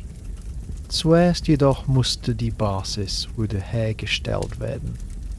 Das bereits getragene Unterzeug wurde als unpassend erachtet. Frische, gestärkte Leinenhemden und Unterröcke wurden angelegt. Das Korsett, das den ganzen Tag seine disziplinierende Arbeit verrichtet hatte, wurde überprüft.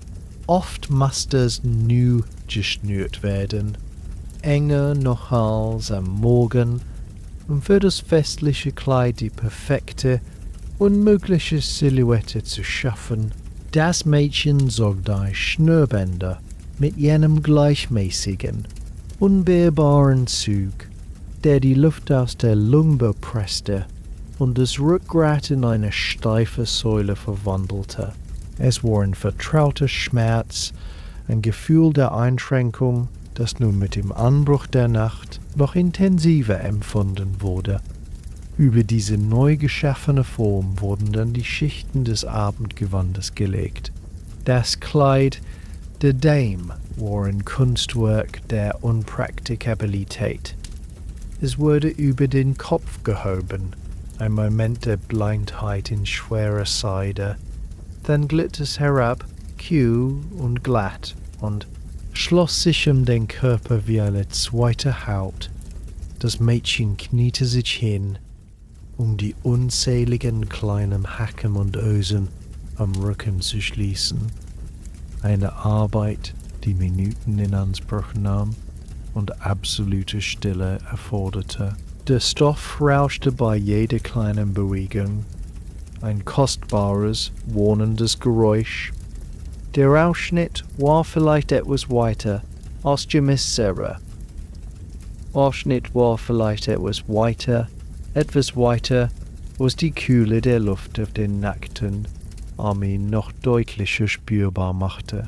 Beim Herrn war die Prozedur nicht weniger komplex.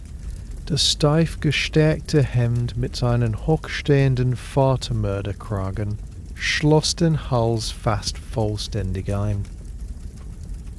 Die Seidenweste, oft in gedämpften Farben wie Burgunder oder dunkelgrün, wurde sorgfältig geknöpft. Jeder der kleinen glatten Knöpf, jeder der kleinen glatten Krümpf, ein Test für die Fingerfertigstest. Der Dunkelgehrock saß so eng, dass das Kreuzen der Arme vor der Brust eine bewusste Anstrengung darstellte. Nun folgte die Korrektur von Frisur und Accessoires. Ein letztes Feilen an der Präsentation. Das Haar, das über den Tag unter dem Hut gelitten hatte, musste neu geordnet werden. Vor dem trüben Spiegel, im flackernden Kerzenlicht, wurden Locken mit einem glühenden Lockenstaben neu geformt. Eine gefährliche Prozedur, bei der der Geruch von verbranntem Haar in der Luft lag. Lustränen wurden mit unsichtbaren Haarnadeln festgesteckt, ein Haarnetz aus feiner Seide darüber gelegt. Für den Herrn wurden die Koteletten mit einer feuchten Bürste geglättet, das bereits am Morgen geschnittene Haar mit ein paar Tropfen Pomade gebändigt. Die Accessoires waren die letzten Akzente. Für die Dame vielleicht ein einfaches Halsband aus Korallen oder eine Brosche aus Jet, die das Kleidungsausschnitt schloss. Ein frisches Batist-Taschentuch mit einem Haus Lavendel parfümiert wurde im Ärmel verstaut. Für den Handier sorgfältige Bindung der weißen Halsbinde zu einer perfekten mathematischen Schleife, ein Akt, der Ruhe und Übung erforderte. Die Uhrkette wurde über der Weste zurechtgezupft, die Manschettenknöpfe aus poliertem Metall eingesetzt. Als man schließlich vor dem Spiegel stand, wurde die Verwandlung vollständig. Die Figur, die zurückblickte, war eine der strengen Eleganz, aber auch der völligen Unbequemlichkeit. Die steifen, formellen Kleidung schienen den Körper nicht zu kleiden, sondern zu konservieren, ihnen eine Haltung ewiger, leicht angespannter Würde zu zwingen. Jede Bewegung war vorherbestimmt, eingeschränkt, gedämpft. Der Atmen Wohlflash, das Drehen des Kopfes durch den hohen Kragen behindert. Das Gehen, ein vorsichtiges Gleiten, um die schweren Stoffe nicht zu zerwühlen. Die Kleidung roch nach Kampfer, frischer Stärke und dem leitmuffigen Duft der Truhe, aus der sie geholt worden war. Sie war eine Barriere, eine Uniform der Zivilisation, die zwischen den weichen, müden Körper und die Welt des Abendessens geschoben wurde. Alles war bereit, doch nun folgte ein letzter, eigentümlicher Moment. Das Warten. Das Abendessen wurde nicht zu einer festgelegten Minute serviert, sondern durch das Läuten einer Glocke angekündigt. Ein Signal, das vom Hausherrn gegeben wurde, wenn er bereit war. So stand oder saß man in seinem Zimmer, vollständig angekleidet für ein Ereignis, das noch nicht begonnen hatte. Diese ruhige, dämmerige Stunde war von einer seltsamen Spannung erfüllt. Die Kerze auf dem Waschtisch brannte langsam nieder. Ihr Licht warf große, tanzende Schatten an die Wand. Durch das Fenster sah man das letzte, tiefe Violett des Himmels verblassen, bis es in undurchdringliches Schwarz überging. Die Geräusche des Hauses waren gedämpft. Das ferne Klappern von Geschirr aus der Küche, das gedämpfte Treten von Schritten auf den Fliesen unten das leise Summen der eigenen Gedanken. Man dürfte sich nicht setzen, nie, die Kleidung nicht zu zerknittern. Also stand man, vielleicht am Fenster oder ging langsam mit kleinen, vorsichtigen Schritten im Zimmer auf und ab. Die Hände in feinen Handschuhen aus Kittelleder oder Rone lagen ruhig übereinander. Der Geist von der monotonen Prozedur des Einkleidens befreit, aber noch nicht in die Anforderungen der Geselligkeit gezwungen, schweifte ins Leere. Man dachte an den vergangenen Tag in die Staubigkeit der Straße, an die höflichen, leeren Wörter des Nachmittagsbesuchs, an das Paket Kohlfleisch, das nun in der Küche sein Schicksal erwartete. Es war ein Moment de Pause zwischen den Akten, eine leere Bühne vor dem Auftritt.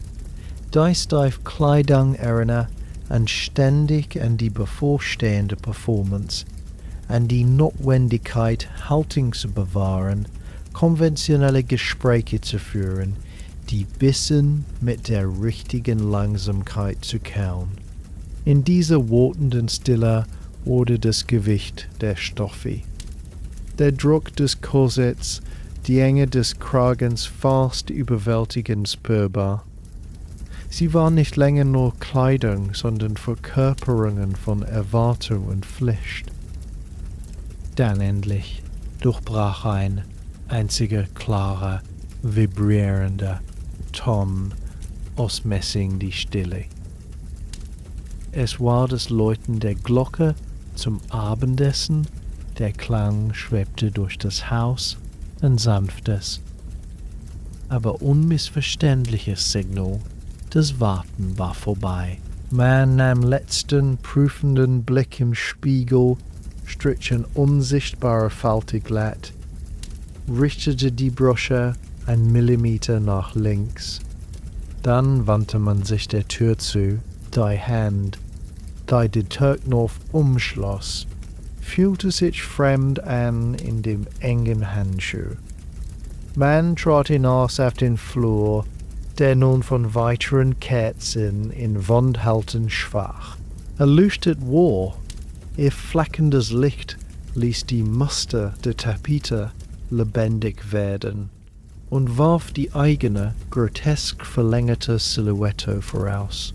Die Schritte auf dem Treppenabsatz waren leiser, gemessen das Rascheln der Seide oder das leise Scheuern des feinen Tuches das einzige Geräusch. Man ging hinab in den beleuchteten Speisesaal, wo das Ritual des Abendessens der Höhepunkt und die letzte große Anstrengung des Tages nun beginnen würde. Die Toilette für den Abend war abgeschlossen, die Maske perfekt aufgesetzt, der Körper war eingefasst, der Geist auf Pflicht eingestellt. Alles, was nun blieb, war diese steife, elegante Hülle durch die Tür zu tragen und an den festlich gedeckten Tisch zu treten, bereit, den letzten Akt des täglichen Dramas zu spielen. Der Speisesaal erstrahlte in einem warmen, flackenden Licht, das von 2 großen, mehrarmigen Silberleuchten auf dem Kaminsims und mehrigen Silberleuchten auf dem Tisch ausging. Dieses Licht war nicht hell, sondern intim und unruhig. Es ließ die tiefroten Damastvorhänge an den hohen Fenstern zu purpurnen Schluchten werden, warf die geschnitzten Fratzen der Eichenbalken an der Decke in tanzende, grotesk Schatten an leises Polierte Mahagoni des langen Tisches wie eine ruhige, dunkle Wasserfläche glänzen. Auf diese spiegelnden Flecke wiederholte sich das Kerzenlicht in langen, zitternden Streifen, die über das feine, weißgestärkte Leinen der Tischdecke liefen, die bis zum Boden reichte, und jedes Geräusch der darunter liegenden Tischplatte dämpfte. Der Tisch war ein Bild strenger, fast militärischer Ordnung, gedeckt nach der vorherrschenden Serviceart à la Française. Dies bedeutete, dass alle Gerichte eines Ganges gleichzeitig und in symmetrischer Anordnung auf den Tisch gestellt wurden, eine Praxis, die weniger dem individuellen Genuss aus der Demonstration von Überfluss und Arrangementskunst diente. An jedem Platz standen bereits 3 leere Teller übereinander.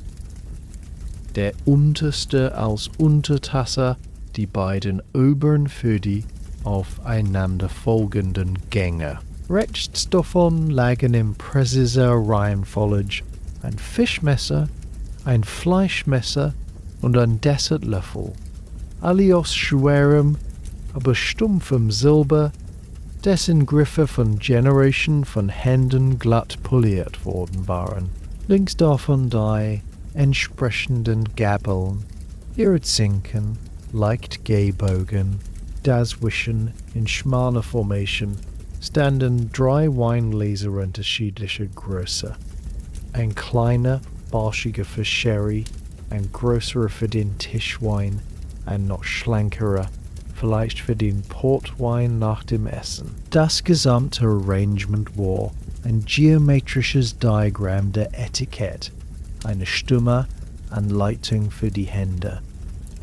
Die Familie versammelte sich mit jener feierlichen Langsamkeit, die der Anzug der Kleidung und die Bedeutung des Rituals verlangten.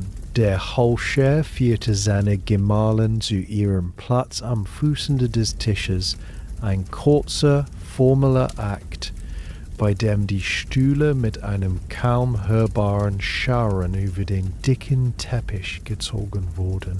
Die Kinder, wenn anwesend, nahmen ihre Plätze an den Längsseiten ein, ihre jugendliche Unruhe durch die steife Kleidung und die ernste Atmosphäre gebändigt.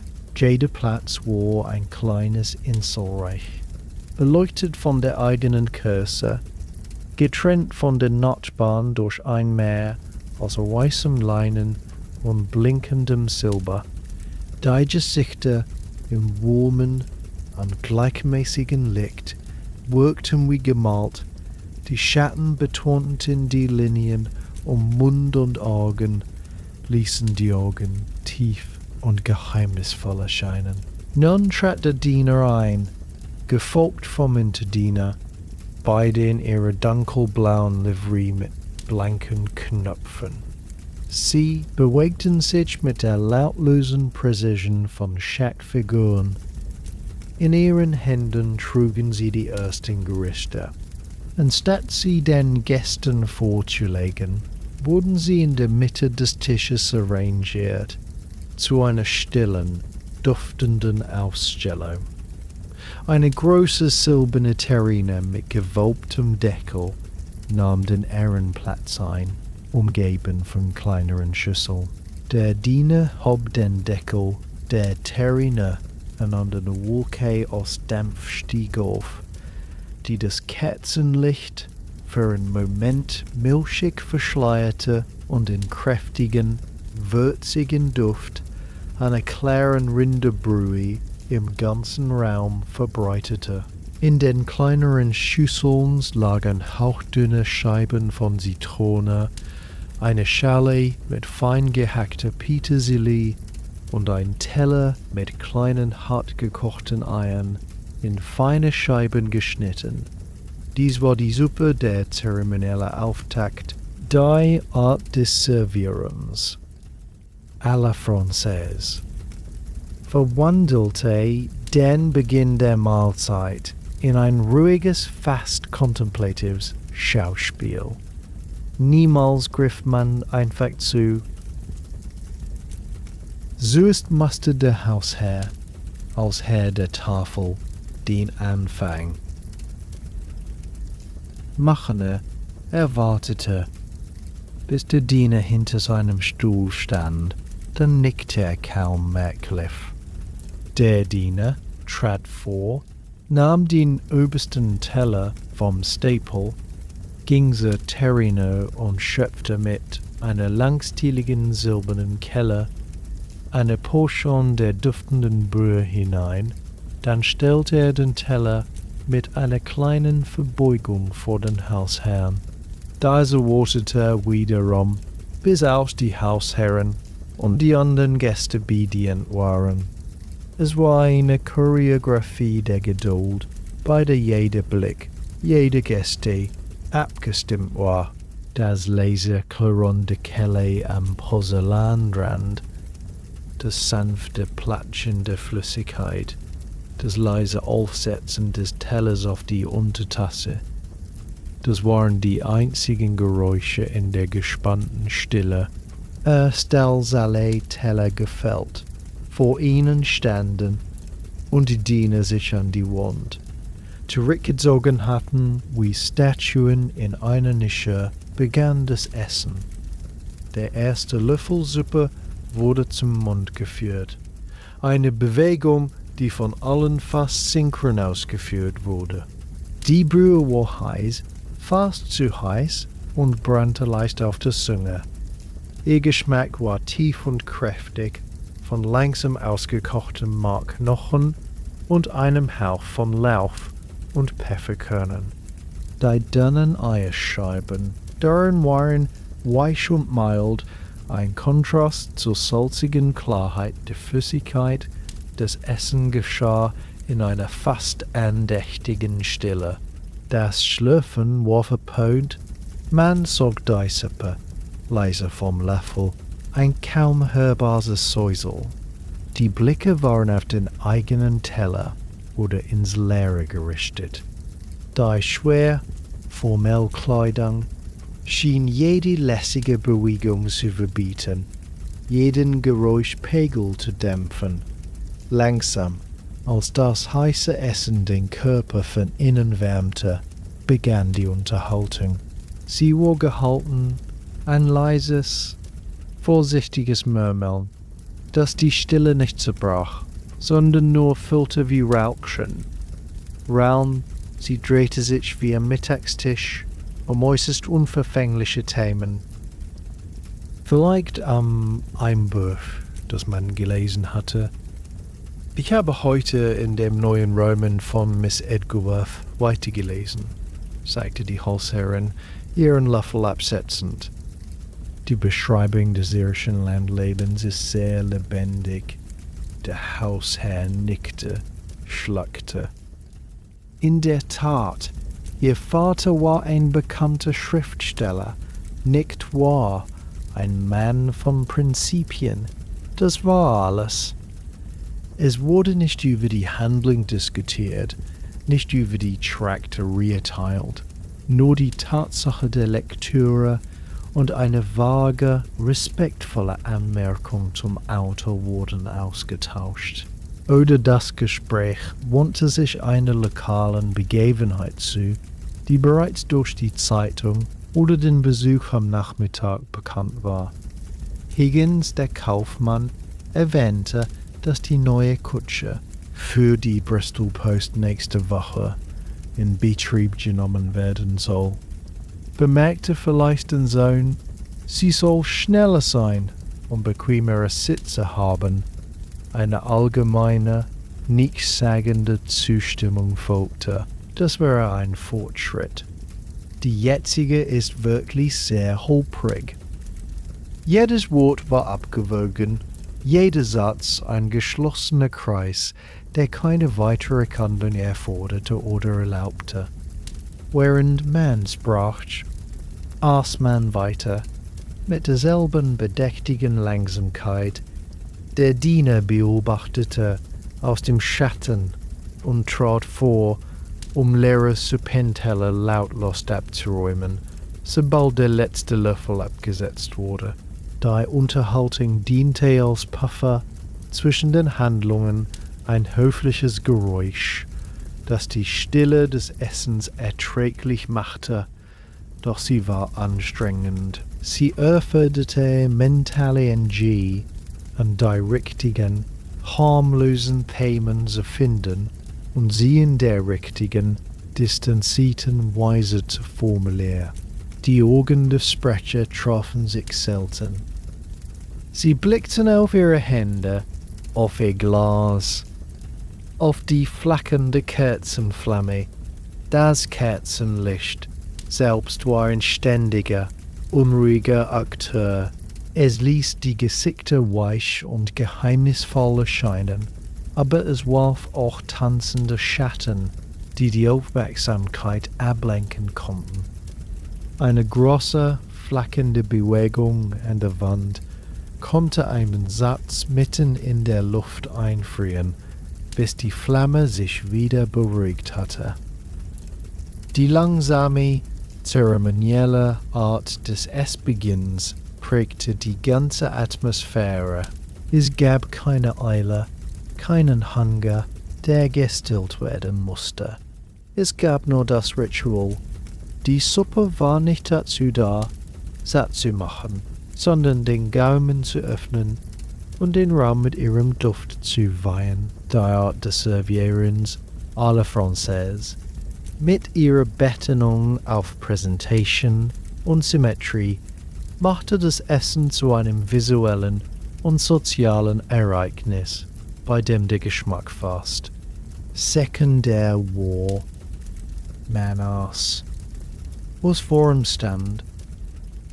Aber der eigentliche Fokus lag auf der Performance, dem korrekten Umgang mit dem Besteck, der angemessenen Beteiligung im leisen Gespräch, der aufrechten Haltung einer perfekten, unbewegten Haltung trotz der einschnürenden Kleidung. Die Hitze der Suppe, das warme Licht der Kerzen, der schwere Duft des gedünsteten Fleisches, der bald aus der Küche dringen würde, all das schuf eine Art Trance der Pflicht, eine schläfrige Wachsamkeit, in der die Minuten nicht vergingen, sondern sich in der goldenen, flackernden Luft des Zimmers auflösten. Der erste Akt des Abendessens war eine Einleitung in die Langsamkeit selbst, ein Vorspiel, das den Ton für die noch kommenden, reichhaltigeren Gänge setzte, die nun unsichtbar hinter der Tür zur Speisekammer auf ihren Auftritt warteten. Die leeren Suppenteller verschwanden lautlos, von den behandschuhten Händen des Dieners aufgenommen und durch die schwere Eichentür in die Dunkelheit des Anrichterzimmers getragen. Eine kurze, fast atemlos Pause trat ein, erfüllt nur vom leisen Knistern der Kerzen und dem gedämpften Ticken deren Fleur. Dann kehrte der Diener zurück, gefolgt vom Unterdiener. Jeder trug ein großes, schweres Silbertablett, auf dem die Hauptgänge thronten. Wieder wurde nicht serviert, sondern arrangiert. Die Tablets wurden auf dem Sideboard abgestellt und die Gerichte wurden mit feierlicher Sorgfalt in der Mitte des Tisches platziert, wo sie im flackenden Licht wie kleine, duftende Denkmäler wirkten. Der Wortsäuleres des Ragout, das Herzdruck der Mahlzeit, es ruhte in einer tiefen, ovalen Porzellanschüssel, deren weißer Grund von der dunklen, fast schokoladenbrowning Sauce fast vollständig verdeckt war.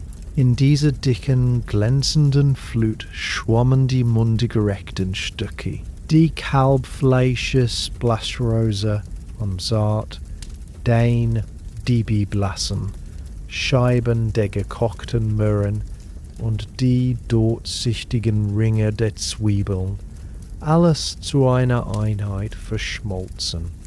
Über die Oberfläche waren fein gehackte Petersilie und ein paar schwarze Pfefferkörner gestreut, winzige Akzente auf der monochromen Brauntonung. Der Duft der Wunderschüssel aufstieg, war schwer und warm nach langem Schmoren, nach Thymian und Lorbeer, nach der kräftigen Basis einer Knochenbrühe, die stundenlang reduziert worden war.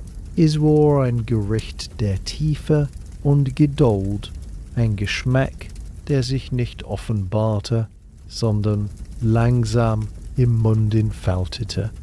Neben dem Ragout stand eine zweite, kleinere Schüssel mit einem Gemüsegericht.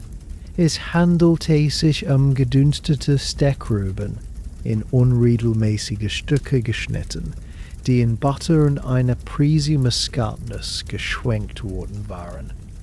Ihre Farbe war ein blasses, mattes Gelb, die Textur weich und fast breiig. Sie rochen dick und süßlich, ein bescheidener, aber willkommener Kontrast zur Reichhaltigkeit der Sauce, ein sanfter, kaum wahrnehmbarer Hinweis auf die begrenzte Vielfalt im Winter lag in dieser schlichten Präsentation. Dies waren keine frischen, frühlingsgrünen Erbsen oder spargelnden Bohnen, sondern Lagerware, Wurzeln, die den Winter im kühlen Dunkel des Kellers überdauert hatten und nun in ihrer Einfachheit zelebriert wurden. Die Drittschüssel enthielt einen Haufen von in Salzwasser gekochten Kartoffeln, ihre Schale noch anhaftend, ihre Innenseite trocken und mehlig.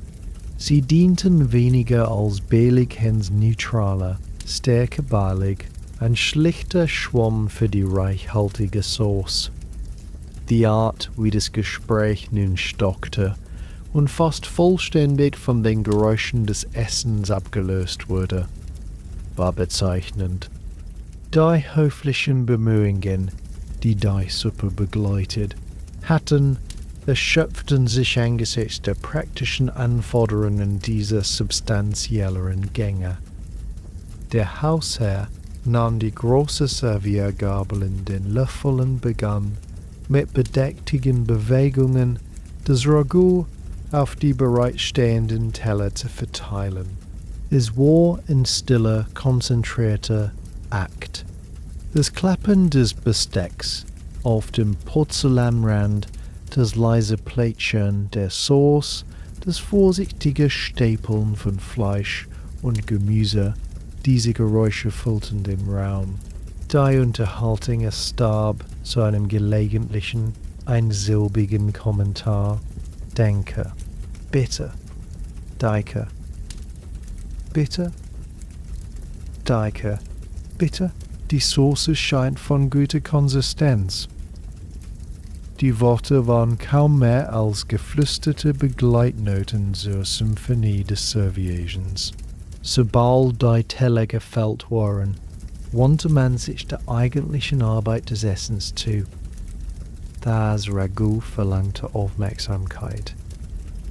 Das Fleisch, obwohl zart, musste mit Messer und Gabel zerlegt werden, meist mit Messer und Gabel zerlegt werden. Eine Aufgabe, die in der Enge der steifen Kleidung und unter dem wachsamen, imaginären Blick der Etikette zu meiner Kleine. Das Messer schnitt fast geräuschlos durch das weiche Kalb. Die Gabel führte das Stück zum Mund. Der erste Geschmack war überwältigend reich. Die Sauce, dick und schwer, umhüllte die Zunge mit einem Geschmack von konzentrierter Brühe, von Wein, der zur Süße eingekocht war, und von der dunklen, karamellisierten Süße der Zwiebel. Das Fleisch selbst schmolz fast, hinterließ einen zarten, milchigen Nachgeschmack. Die Möhren waren süß und weich, die Zwiebel zu einer süßlichen Paste zerfallen. Es wurde ein Geschmack der Sättigung, der Wärme, der mühevoll hergestellten Köstlichkeit, die jedoch durch die tägliche Wiederholung ähnlicher Gerichte auch eine gewisse Vertrautheit besaß, die an Monotonie grenzte. Dies Deckrüben schmeckten nach Erde und nach einer leichten, fast säfigen Bitterkeit, die das Muskatnuss nicht ganz überdecken konnte. Sie waren sättigend, aber nicht aufregend. Die Kartoffel mit der Gabel sehr drückt und in die Reste der Sauce getunkt, waren neutral träger, eine texturierte Grundlage. Das Kauen war eine langsame, rhythmische Tätigkeit. Die Geräusche des Mauls, das leise Knirschen der Gemüsestücke, das feuchte Zerdrücken der Kartoffel, das fast unhörbar Schlucken wurden in der Stille des Räumes unnatürlich laut. Man war sich seiner selbst bewusst, jedes Bissens, jede Bewegung der Kiefer. Die Blicke der Essenden vermieden sich, wanderten stattdessen über die Tischdecoration, studierten das Muster des Silberbestecks oder folgten dem Spiel der Schatten an der Wand. Die Gespräche von vorher waren wie Seifenblasen zerplatzt, die nun durch die physische Realität des Essens ersetzt worden war. Der Wein, der zu diesen Gängen serviert wurde, war ein einfacher, trockener Rotwein aus der Region. Vielleicht ein Claret von der anderen Seite des Kanals, aber von bescheidener Qualität. Er wurde sparsam serviert. Der Diener ging mit der bauschigen Karaffes um den Tisch und füllte die Gläser nur bis zu einem Drittel. Der Wein war nicht dazu da, den Durst zu löschen oder eine fröhliche Stimmung zu erzeugen, sondern den Geschmack des Fleisches zu begleiten und zu schneiden. Er war herb, mit einer leichten adstringierenden Note, die Fettigkeit der Sauce von der Zunge wischte und den Gaumen für den nächsten Biss bereit machte. Man trank in kleinen, bedachten Schlucken, setzte das Glas mit einem leisen Klack auf den Tisch zurück. Der Geschmack des Weines vermischte sich mit dem des Ragouts zu einer bittersüßen, komplexen Note, die jedoch schnell verflog. Es gab kein fröhliches Glasheben, keinen Toast. Der Wein war ein funktionales Element des Mahals, so wie das Messer in der Hand, ein Werkzeug, das mit Sparsamkeit und Respekt behandelt wurde. So verging die Zeit, gemessen in Bissen und Schlucken, in dem leisen Klappern vom Besteck auf Porzellan. Die Kersen brannten langsam nieder, ihr Wachs tropfte in die Auffangschalen der Leuchter, und es starrte zu weißen, gewundenen Säulen. Das Licht im Raum wurde weicher, die Schatten in den Ecken tiefer. Die Wärme des Essens, der Wein und die Hitze der Kerzen ließen eine leichte Schläfrigkeit aufsteigen, die jedoch durch die steife Haltung und die formelle Atmosphäre in Schach gehalten wurde. Man aß weiter, nicht aus Hunger, sondern weil das Ritual es verlangte, bis der Teller leer war oder bis ein diskretes Signal des Hausherrn das Ende des Ganges ankündigte. Die Stille war keine unbequeme, sondern eine erwartete, eine, die von der gemeinsamen, wortlosen Konzentration auf eine grundlegende, sinnliche Handlung erfüllt war. Das Gespräch war nicht nötig, die Geräusche des Essens, das Flackern des Lichts, der schwere Duft des Sauce. Sie waren Communication genug, ein stummes Zeugnis eines geteilten, alltäglichen Rituals, das den Tag in seinem feierlichsten Moment vereinte. Ein fast unhörbares kollektives Allsatmen ging durch den Speisesaal, als der letzte Gang, ein einfacher, in Wein gedünsteter Apfel, abgeräumt wurde. Die Anspannung, die das formelle Essen begleitet hatte, lockerte sich in mein Hau. Die Kerzen auf dem Tisch waren nun beträchtlich geschmolzen, ihre Flammen warfen längere, zitternde Schatten, und der Duft von gebratenem Fleisch, Wein und verbranntem Wachs hing schwer in der warmen Luft. Es war der Moment, in dem sich die strengen Regeln der Tischgesellschaft lockerten und in das ruhigere, aber nicht weniger geregelte Ritual des Abends übergingen. Der Hausherr legte seine Serviette, ein großes, leinenes Quadrat, das bereits kleine Flecken von Sauce trug, neben seinen Teller. Dies war das Signal. Mit einer leichten Bewegung des Kopfes forderte er die anwesenden Herren auf, ihm zu folgen. Stühle wurden mit einem gedämpften Scharren über den Teppich gezogen, als die Männer sich erhoben. Sie verließen den Speisesaal nicht im Gespräch, sondern in einer Art stillschweigendem Einverständnis, ihre Schritte auf dem polierten Holz des Flurs halten. Kurz nach, bevor sie in einem der vorderen Räume, vielleicht dem kleinen Herrenzimmer oder der Bibliothek, verschwanden. Zurück blieben die Damen, eingehüllt in das Rascheln ihrer Seidenkleider. Ein leises, gemeinsames Gefühl der Erleichterung, das jedoch nicht ausgesprochen wurde.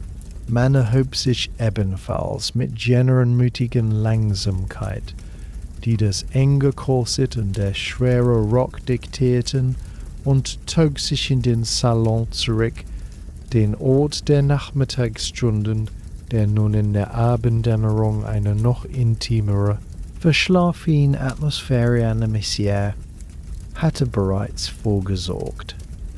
Ein frisches Feuer knisterte leise im Kamin, nicht das große, wärmende Feuer des Tages, sondern ein kleineres, dekoratives, dessen Flammen mehr Licht als Wärme spendeten. Ein paar zusätzliche Kerzen waren auf den Konsoltischen und dem Klavier entzündet worden. Ihre kleinen Lichtkreise kämpften gegen die tiefen Schatten in den Zimmerecken an. Die Luft roch nach dem Wachs der neuen Kerzen, nach dem leichten, staubigen Duft des alten Dammes an den Wänden und einem Hauch von dem Lavendel, mit dem die Polster vor kurzem parfümiert worden waren. Die Damen ließen sich auf die Sessel und das Sofa nieder, ein Vorgang, der stets eine gewisse Planung erforderte, die vollen Rocky nicht einzuklemmen oder zu zerwühlen. Die Haltung blieb aufrecht, die Schultern zurück, aber die Hände, nun befreit von der Notwendigkeit, Besteck zu führen, fanden sofort eine ruhige Beschäftigung. Aus kleinen, mit Samt betogenen Nähkörbchen, die neben den Sesseln bereitstanden, wurden Handarbeiten hervorgeholt. Es war keine anspruchsvolle Stickerei mehr, sondern die beruhigende, fast gedankenlose Tätigkeit des Nähens. Ein Strumpf, der in der Ferse zu stopfen war. Ein Stück feines Leinen, an dem ein Somm zu heften war. Ein Kindermützchen, das mit einfachen Stichen zusammengefügt werden musste. Die Nadeln, fein und scharf, blitzten im Kerzenlicht auf. Die Fäden waren schlicht, weiß oder schwarz, functional. Die Bewegungen der Hände waren rhythmisch automatisch. Das Durchstecken des Stoffes mit einem leisen Pop, das Ziehen des Fadens, der nächste Stich. Es war eine Tätigkeit, die keine Conversation erforderte, sondern sie sogar begünstigte. Oder vielmehr ihr Fehlen. Die Damen arbeiteten in einer friedlichen, fast trägen Stille, unterbrochen nur vom leisen Knistern des Feuers und dem gelegentlichen Seufzer des Windes in einem der Schornsteine. Wenn gesprochen wurde, dann leiser, in gedämpften Tönen, die nicht lauter waren als das Rascheln der Seide bei einer Bewegung. Die Themen waren die gleichen wie am Nachmittag, aber noch weiter entschärft, von der Müdigkeit des Tages und der Wärme des Zimmers geglättet. Der Apfel war heute Abend besonders zart, bemerkte eine Stimme kaum mehr als ein Flüstern.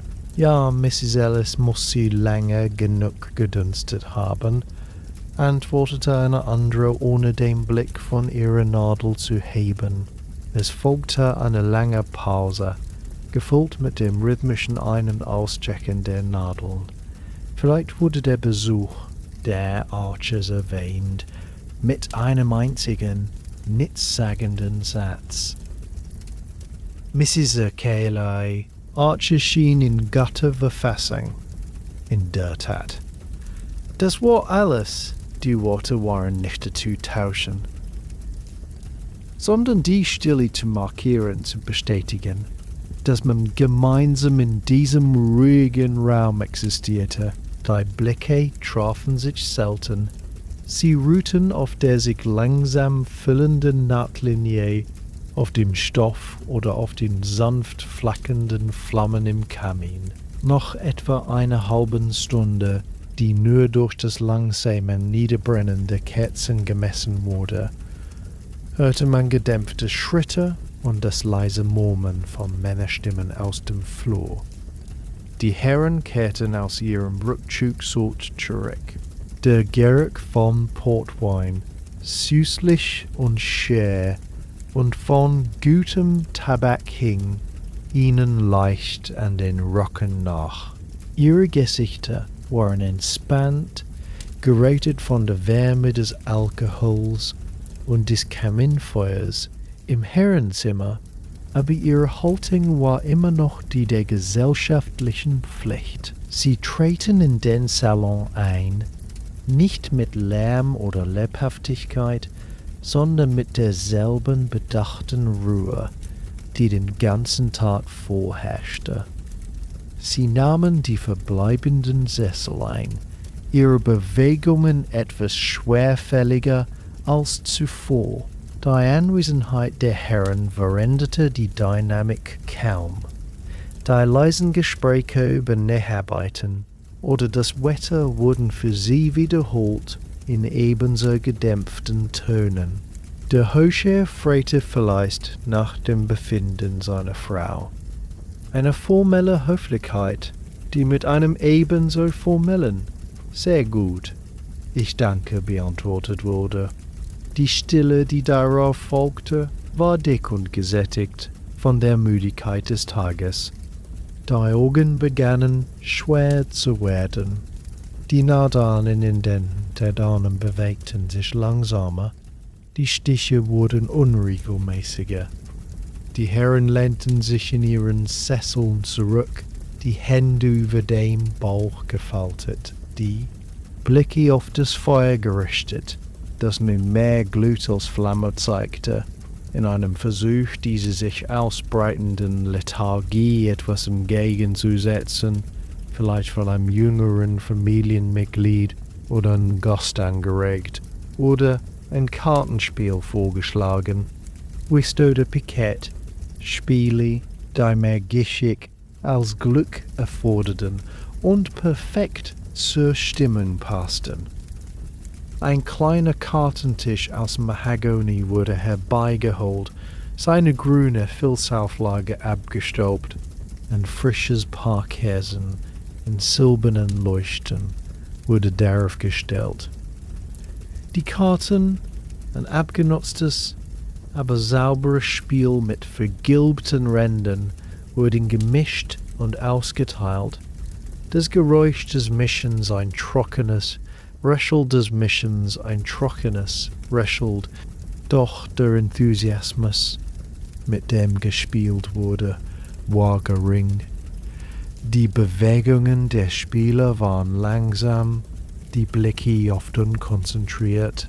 Karten wurden nicht schnell ausgespielt, sondern mit bedächtiger Überlegung, als wäre jede Entscheidung von größter Bedeutung, obwohl der Einsatz nur aus Zählstrichen auf einem Stück Kreide bestand.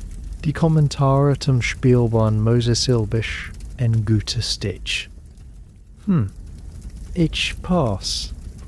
Das Spiel diente weniger dem Vergnügen als der Strukturierung der verbleibenden Zeit, einer sanften Ablenkung von der überwältigenden Müdigkeit, die wie ein unsichtbares Gewicht auf dem Raum lastete. Die dominierende Stimmung war tatsächlich eine der gesetzten Müdigkeit.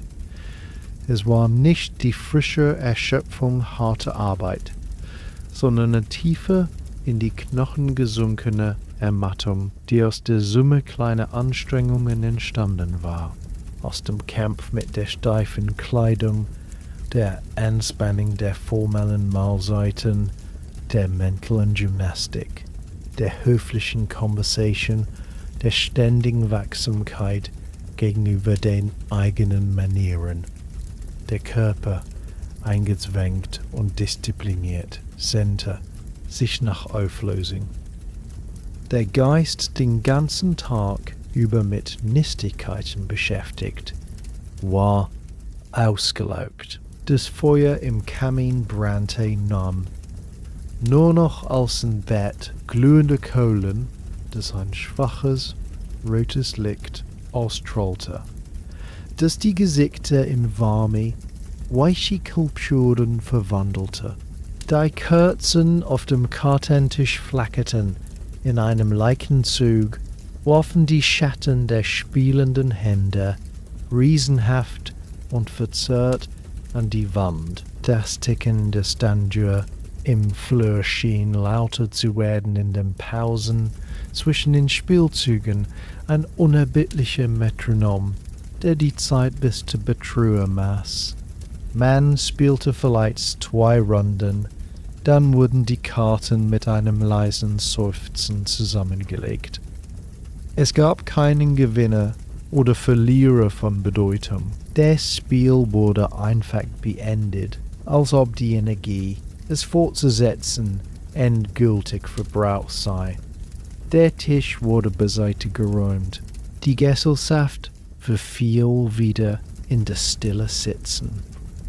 Die Blicke waren jetzt völlig leer auf die glimmenden Kohlen oder ins Dunkel vor den Fenstern gerichtet, hinter denen die vollkommene Schwärze der ländlichen Nacht lag. Ein Genien wurde unterdrückt, hinter einer behandschuhten Hand versteckt. Die Hände lagen still im Schoß, die Nährarbeit vergessen. Die Zeit nach dem Essen hatte ihren Zweck erfüllt. Sie war ein sanftes Ausklingen, ein Übergang von der Aktivität des Essens zur Passivität der Nacht. Sie war erfüllt von einer trägen Zufriedenheit, die aus der Erfüllung aller Pflichten entsprang, aber auch von einer fast greifbaren Sehnsucht nach dem Ende, nach der Befreiung von den Kleidern, der Stille des eigenen Zimmers, der Weite des Bettes. Die Gespräche waren versiegt, das Spiel war vorbei. Es blieb nur das Warten auf das unausgesprochene Signal, dass der Tag nun vorüber war und man sich zur Ruhe begeben könne, in der warmen, duftenden Stille des Salons. Im flackernden Licht der letzten Kerzen saß man einfach da, erschöpft und gesettelt. Ein stilles Ensemble in dem letzten Akt des täglichen Dramas, das nur noch auf den Vorhang wartete. Ein einziges, sanftes Läuten der kleinen silbernen Tischglocke, die der Hausherrin zur Seite stand, durchschnitt die schläfrige Stille des Salons. Es war kein lautes Signal, sondern ein klares, kristallines Pling, das dennoch die trägen Gedanken alles sofort sammelte. Das war das Zeichen, das das allmähliche Aufbrechen der Gesellschaft einleitete, den Beginn des langen, zeremoniellen Rückzugs in die Privatsphäre der Nacht. Die Bewegung, die darauf folgte, war nicht plötzlich, sondern ein sanftes, fast schwerfälliges Erwachen aus der gemeinsamen Lethargie. Stühle wurden mit einem gedämpften Scharren zurückgeschoben.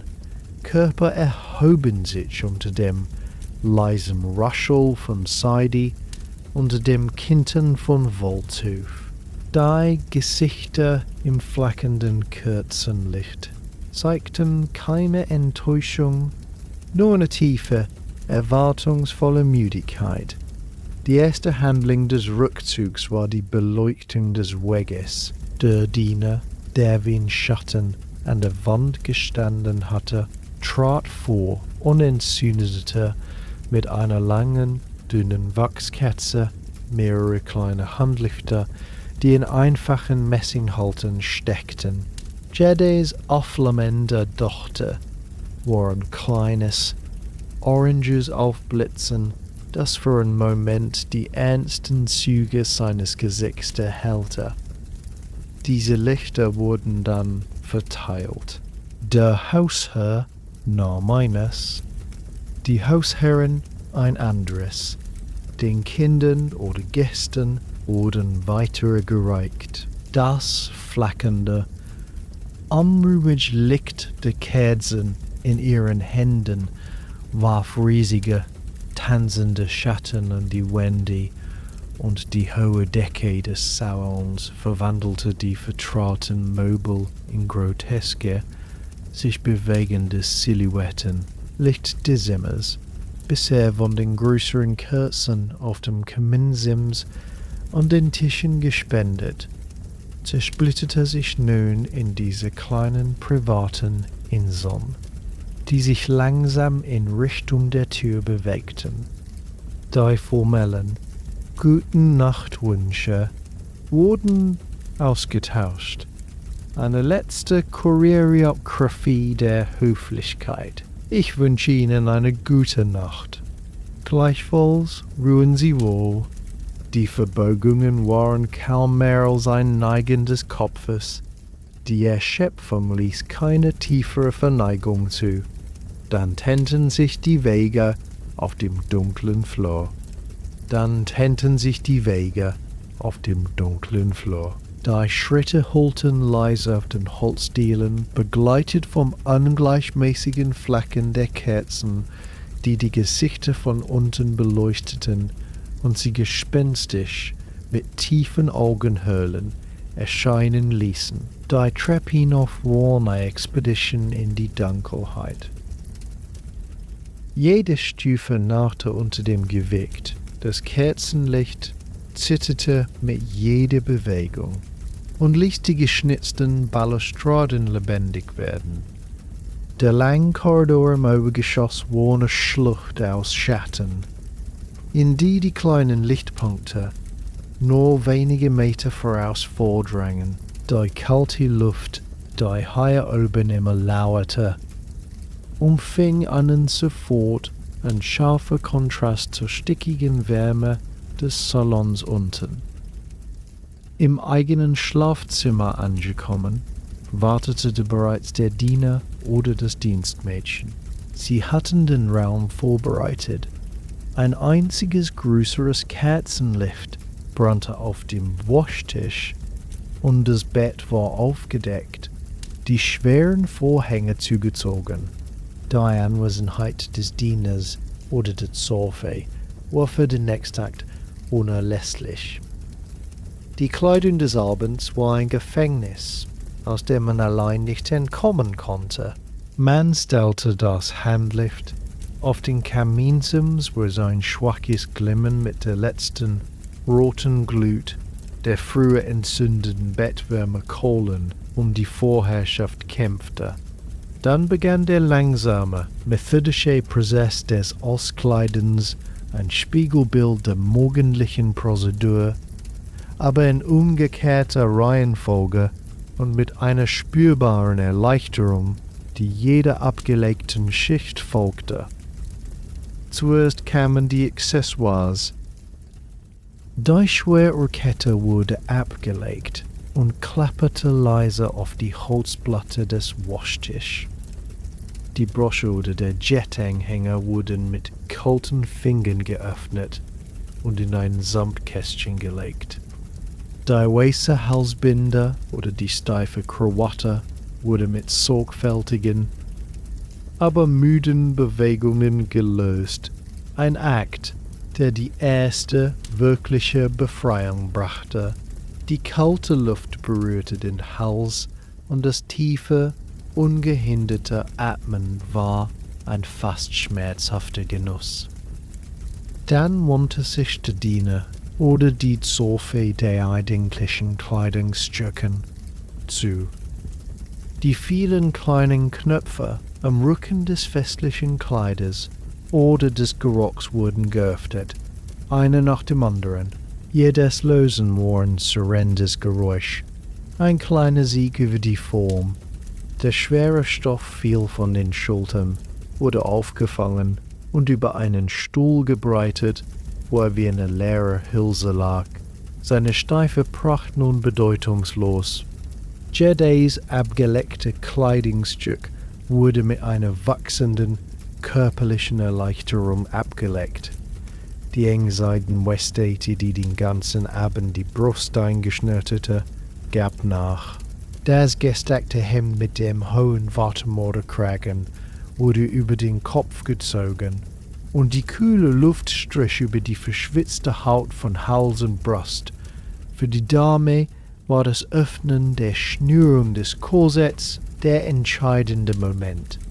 Die Sophie stand hinter ihr, löste die komplizierten Noten und ließ dann die Schnürbänder langsam, aber stetig nach. Die Luft strömte mit einem leisen, zischenden Geräusch in die langgehängte Lunge. Der Brustkorb dehnte sich aus und ein Gefühl, fast wie Schwindel, breitete sich aus. Eine Mischung aus Befreiung und einer seltsamen körperlichen Verwundbarkeit. Das Korsett selbst, dieses Gerüst aus Leinen und Fischbein, wurde abgelegt, ein schweres, unförmiges Ding, das seine disziplinierende Macht nun verloren hatte. Schicht um Schicht wurde abgetragen. Der Unterrock, die Strumpfbänder, die langen Strümpfe, des Hemdes grobem Leinen. Jede Schicht war ein Stück gesellschaftlicher Erwartung, das nun abgelegt wurde. Die abgelegte Kleidung, auf Stühlen drapiert oder über einen Schrank legt, bildete ein stummes Archiv des vergangenen Tages, riechend nach Kerzenrauch, Speisen, Schweiß und dem eigenen müden Körper. Man stand schließlich in der einfachen Nachthemd oder dem Schlafrock, die Haut kühl und frei, die Glieder fühlten sich seltsam leicht und ungeschützt an nach der ganztägigen Umarmung der Stoffe. Die Bewegungen waren nun unbehindert, ein vorsichtiges Strecken, ein tiefes, ungehemmtes Atmen. Die formelle Hülle war abgestreift, zurück blieb die einfache, physische Präsenz, müde und auf die elementaren Bedürfnisse von Wärme und Schlaf reduziert. Während dieser Entkleidung hatte das Dienstmädchen oder der Diener still das Bett vorbereitet. Dies war ein Ritual für sich. Zuerst wurden die schweren, mit Federn oder per Federhaar gefüllten Matratzen mit den Händen geklopft und aufgeschüttelt. Ein dumpfes, rhythmisches Geräusch. Dann kamen die Wärmepfannen zum Einsatz. Es handelte sich um Flasche, Behälter aus Messing oder versinnten Kupfer mit langen Holzgriffen. Sie waren bereits in der Küche mit glühenden Kohlestückchen aus dem Herdfeuer gefüllt worden, mit schweren Tuchendüchern, umwickelt, um Verbrennungen zu verhindern, wurden sie nun zwischen die kalten Leintücher geschoben. Die Dienerin führte sie mit geübten Bewegungen zwischen die Laken, zuerst und das Fußende, dann in die Mitte wo die Wärme am dringendsten benötigt wurde.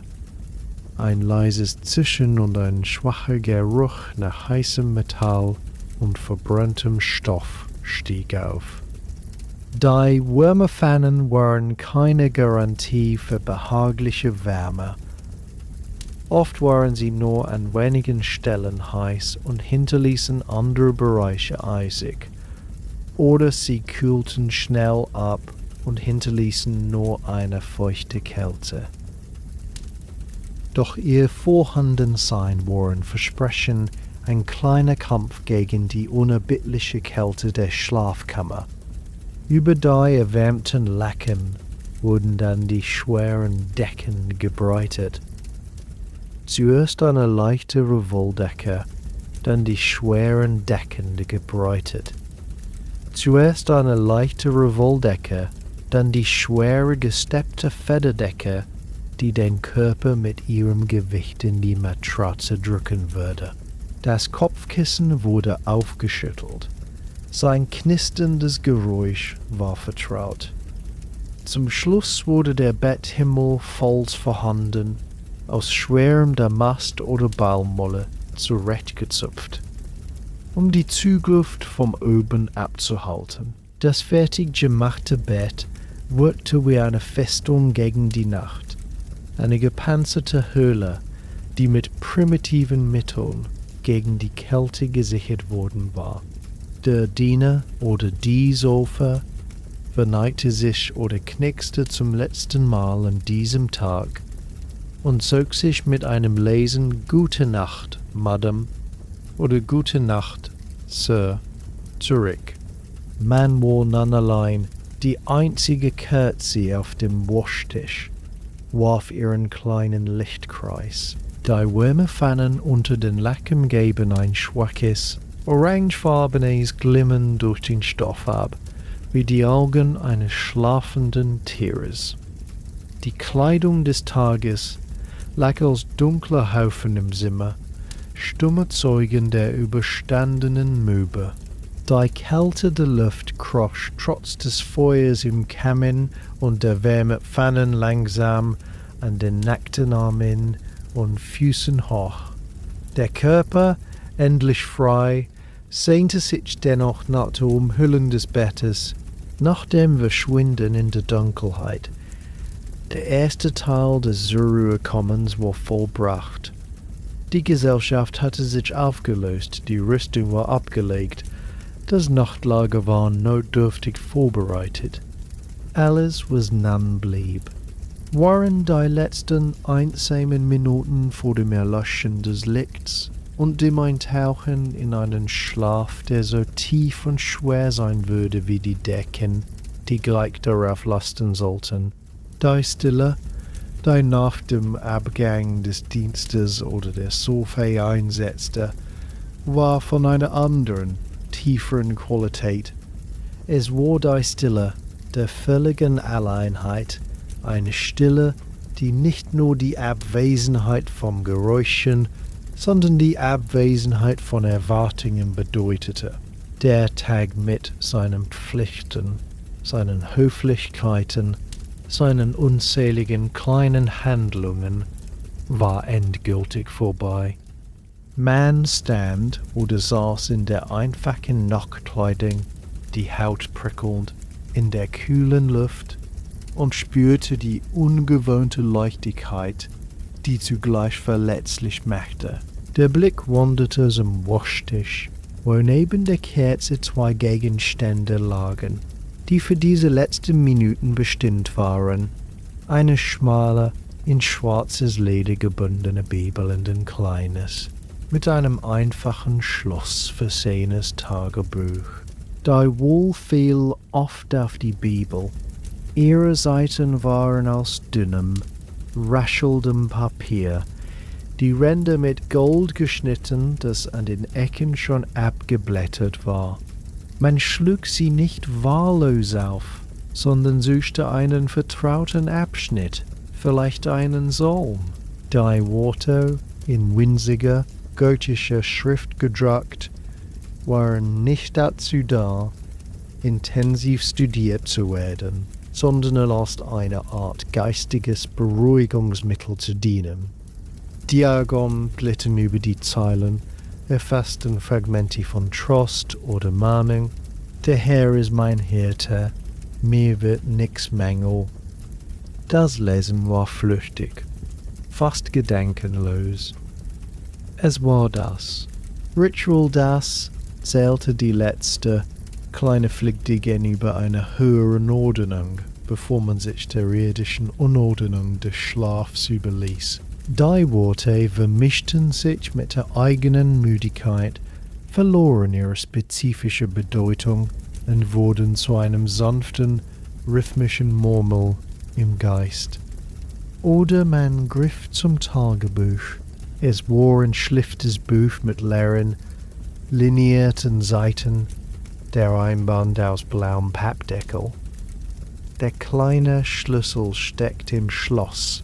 Man dreht ihn, das leise Klicken war in der Stille ungeheuer laut. Die Seiten wurden umgeblättert, bis man auf die erste leere Zeile nach dem letzten Eintrag stieß. Die Tinte im Tintenfass war kalt und zäh. Die Feder kratzte leise auf dem Papier. Der Eintrag war nie lang oder reflektierend. Er war eine nüchterne, fast buchhalterische Aufzählung. Dienstag, den 12. April, trocken und kühl, morgens ins Dorf, Besorgungen bei Higgins, nachmittags Besuch von Mrs. S. an Miss Archer, abends kalt zurückaut. Alles in Ordnung? Es war keine Aufzeichnung. Alles in Ordnung? Es war keine Aufzeichnung von Gefühlen oder Gedanken, sondern eine Bestätigung der Normalität, eine letzte Sicherung des Tages in der Archivschublade des eigenen Lebens.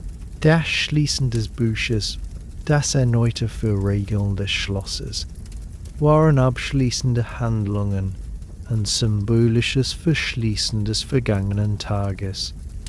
Dann das Buch oder die Bibel beiseite gelegt, löschte man die Karte auf dem Waschtisch nicht sofort aus. Man setzte sich auf den Bettrand, die Hände im Schoß gefaltet, und lauschte. Das Haus um einen herum war nun eine große hölzerne Muschel, die jedes Geräusch aus der weiten, dunklen Welt draußen einfing und verstärkte. So es wurde das Knacken und leise Ächzen des Gebäudes selbst, als es sich in der abkühlenden Nachtluft zusammenzog. Dann durch das geschlossene Fenster drangen die nächtlichen Geräusche der Landschaft herein. Eine Juwel rief. Er rief kein melodisches Haha, sondern ein scharfes, durchdringendes Kehlwort, das durch die Stille schnitt wie eine Klinge und dann in der Ferne verhallte.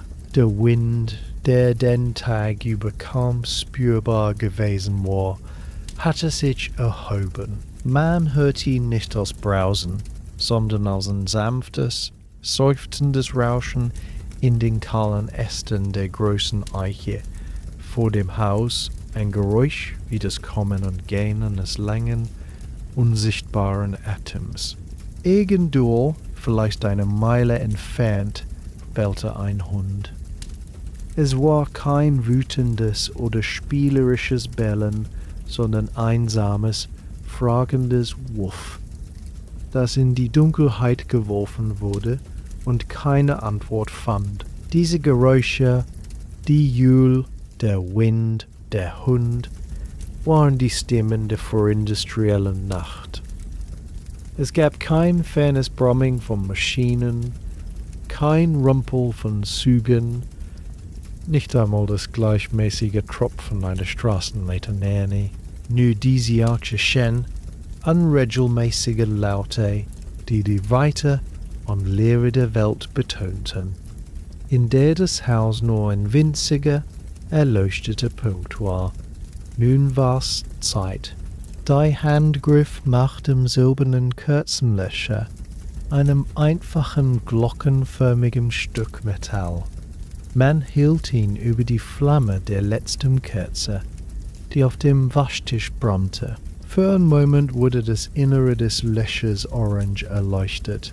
Dann senkte man ihn langsam über die Flamme, ein leises Zischen, ein dünner Rauchfaden, der aufstieg und sich in der Dunkelheit auflöste, und dann nix.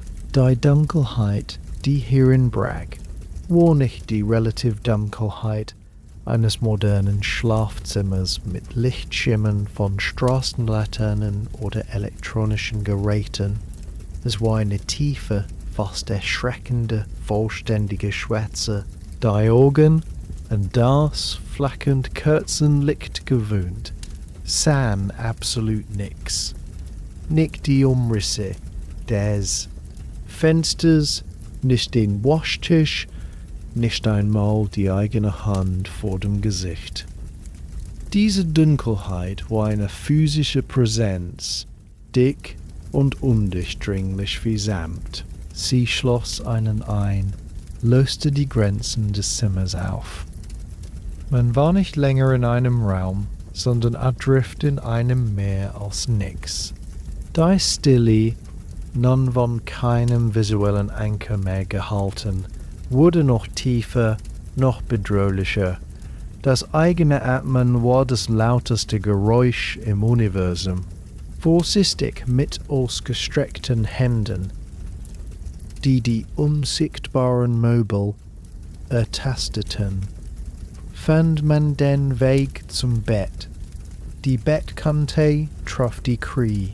Man schob die Decken zurück, ein Raschel des Leinens, und ließ sich hineinsinken. Die Matratze, trotz der Wärmepfannen an einigen Stellen, war an anderen eiskalt. Das Gefühl, in sie hineinzusinken, war nicht eines von weichem Einschmeicheln, sondern von passivem Nachgeben. Der Körper, müde und schwer, drückte das Pferdehaar und die Federn nach unten, formte eine Mulde, die ihn umschwer. Die kalten Längsche berührten die, Ein Schauer lief den Rücken hinunter. Dann zog man die schweren Decken über sich. Ihr Gewicht war enorm, ein angenehmer, erdrückender Druck, der Wärme versprach, die nur langsam kommen würde. Man lag reglos, eingekapselt in Dunkelheit und Stoff. Der Gedanke kam, leise und ohne Bedauern. Der Tag war vorüber. Ein Tag wie jeder. Nichts Außergewöhnliches war geschehen. Keine großen Freuden, keine tiefen Tragödien. Es hatte Staub gegeben und höfliche Worte, einfaches Essen und die langsam stetige Abfolge von Pflichten. Die Erzählung dieses Tages wie die aller anderen verblasste nun. Die Bilder des Morgens, der kalte Kamin, der staubige Jü lösten sich auf. Die Geräusche des Mittagessens, die leeren Floskeln des Besuchs, der Geschmack des Ragouts, all das verlor sein Schärfe und zerfloss zu einem undifferenzierten Gefühl von vergangener Zeit.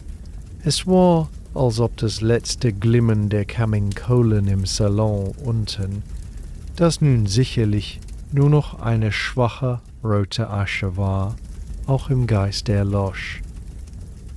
Die Konturen des Tages verwischten sich, wurden zu einem feigen, grauen Eindruck von Verbrauchstein.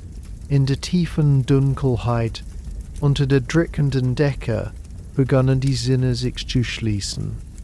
Das Fernbellen des Hundes hörte auf. Der Wind in den Bäumen wurde zu einem gleichmäßigen, weißen Rauschen. Die Kälte in den Füßen wich langsam einer trägen Wärme, die von den wenigen verbliebenen Wärmefällen und dem eigenen Körper ausging. Der Atem wurde regelmäßiger tiefer. Die Gedanken, Diese letzten flackenden Funken des Bewusstseins erloschen eine nach dem anderen. Es gab kein bewusstes Einschlafen, nur ein allmähliches Weggleiten und Versinken in die Stille und die Schwärze. Die Welt des Tages mit ihren Kleidern, ihren Regeln, ihren unzähligen kleinen Verpflichtungen löste sich auf. Es blieb nur der schwer atmende Körper in der kalten Matratze, das Gewicht der Decken und die unermessliche stille Dunkelheit der Nacht, die das Haus und die schlafende Seele in sich aufnahm. Die Erzählung war zu Ende. Der letzte Satz war geschrieben, nicht mit einem Punkt, sondern mit einem langsamen Verblassen, bis nichts mehr übrig war als der leise, regelmäßige Atem in der schwarzen, stillen Kammer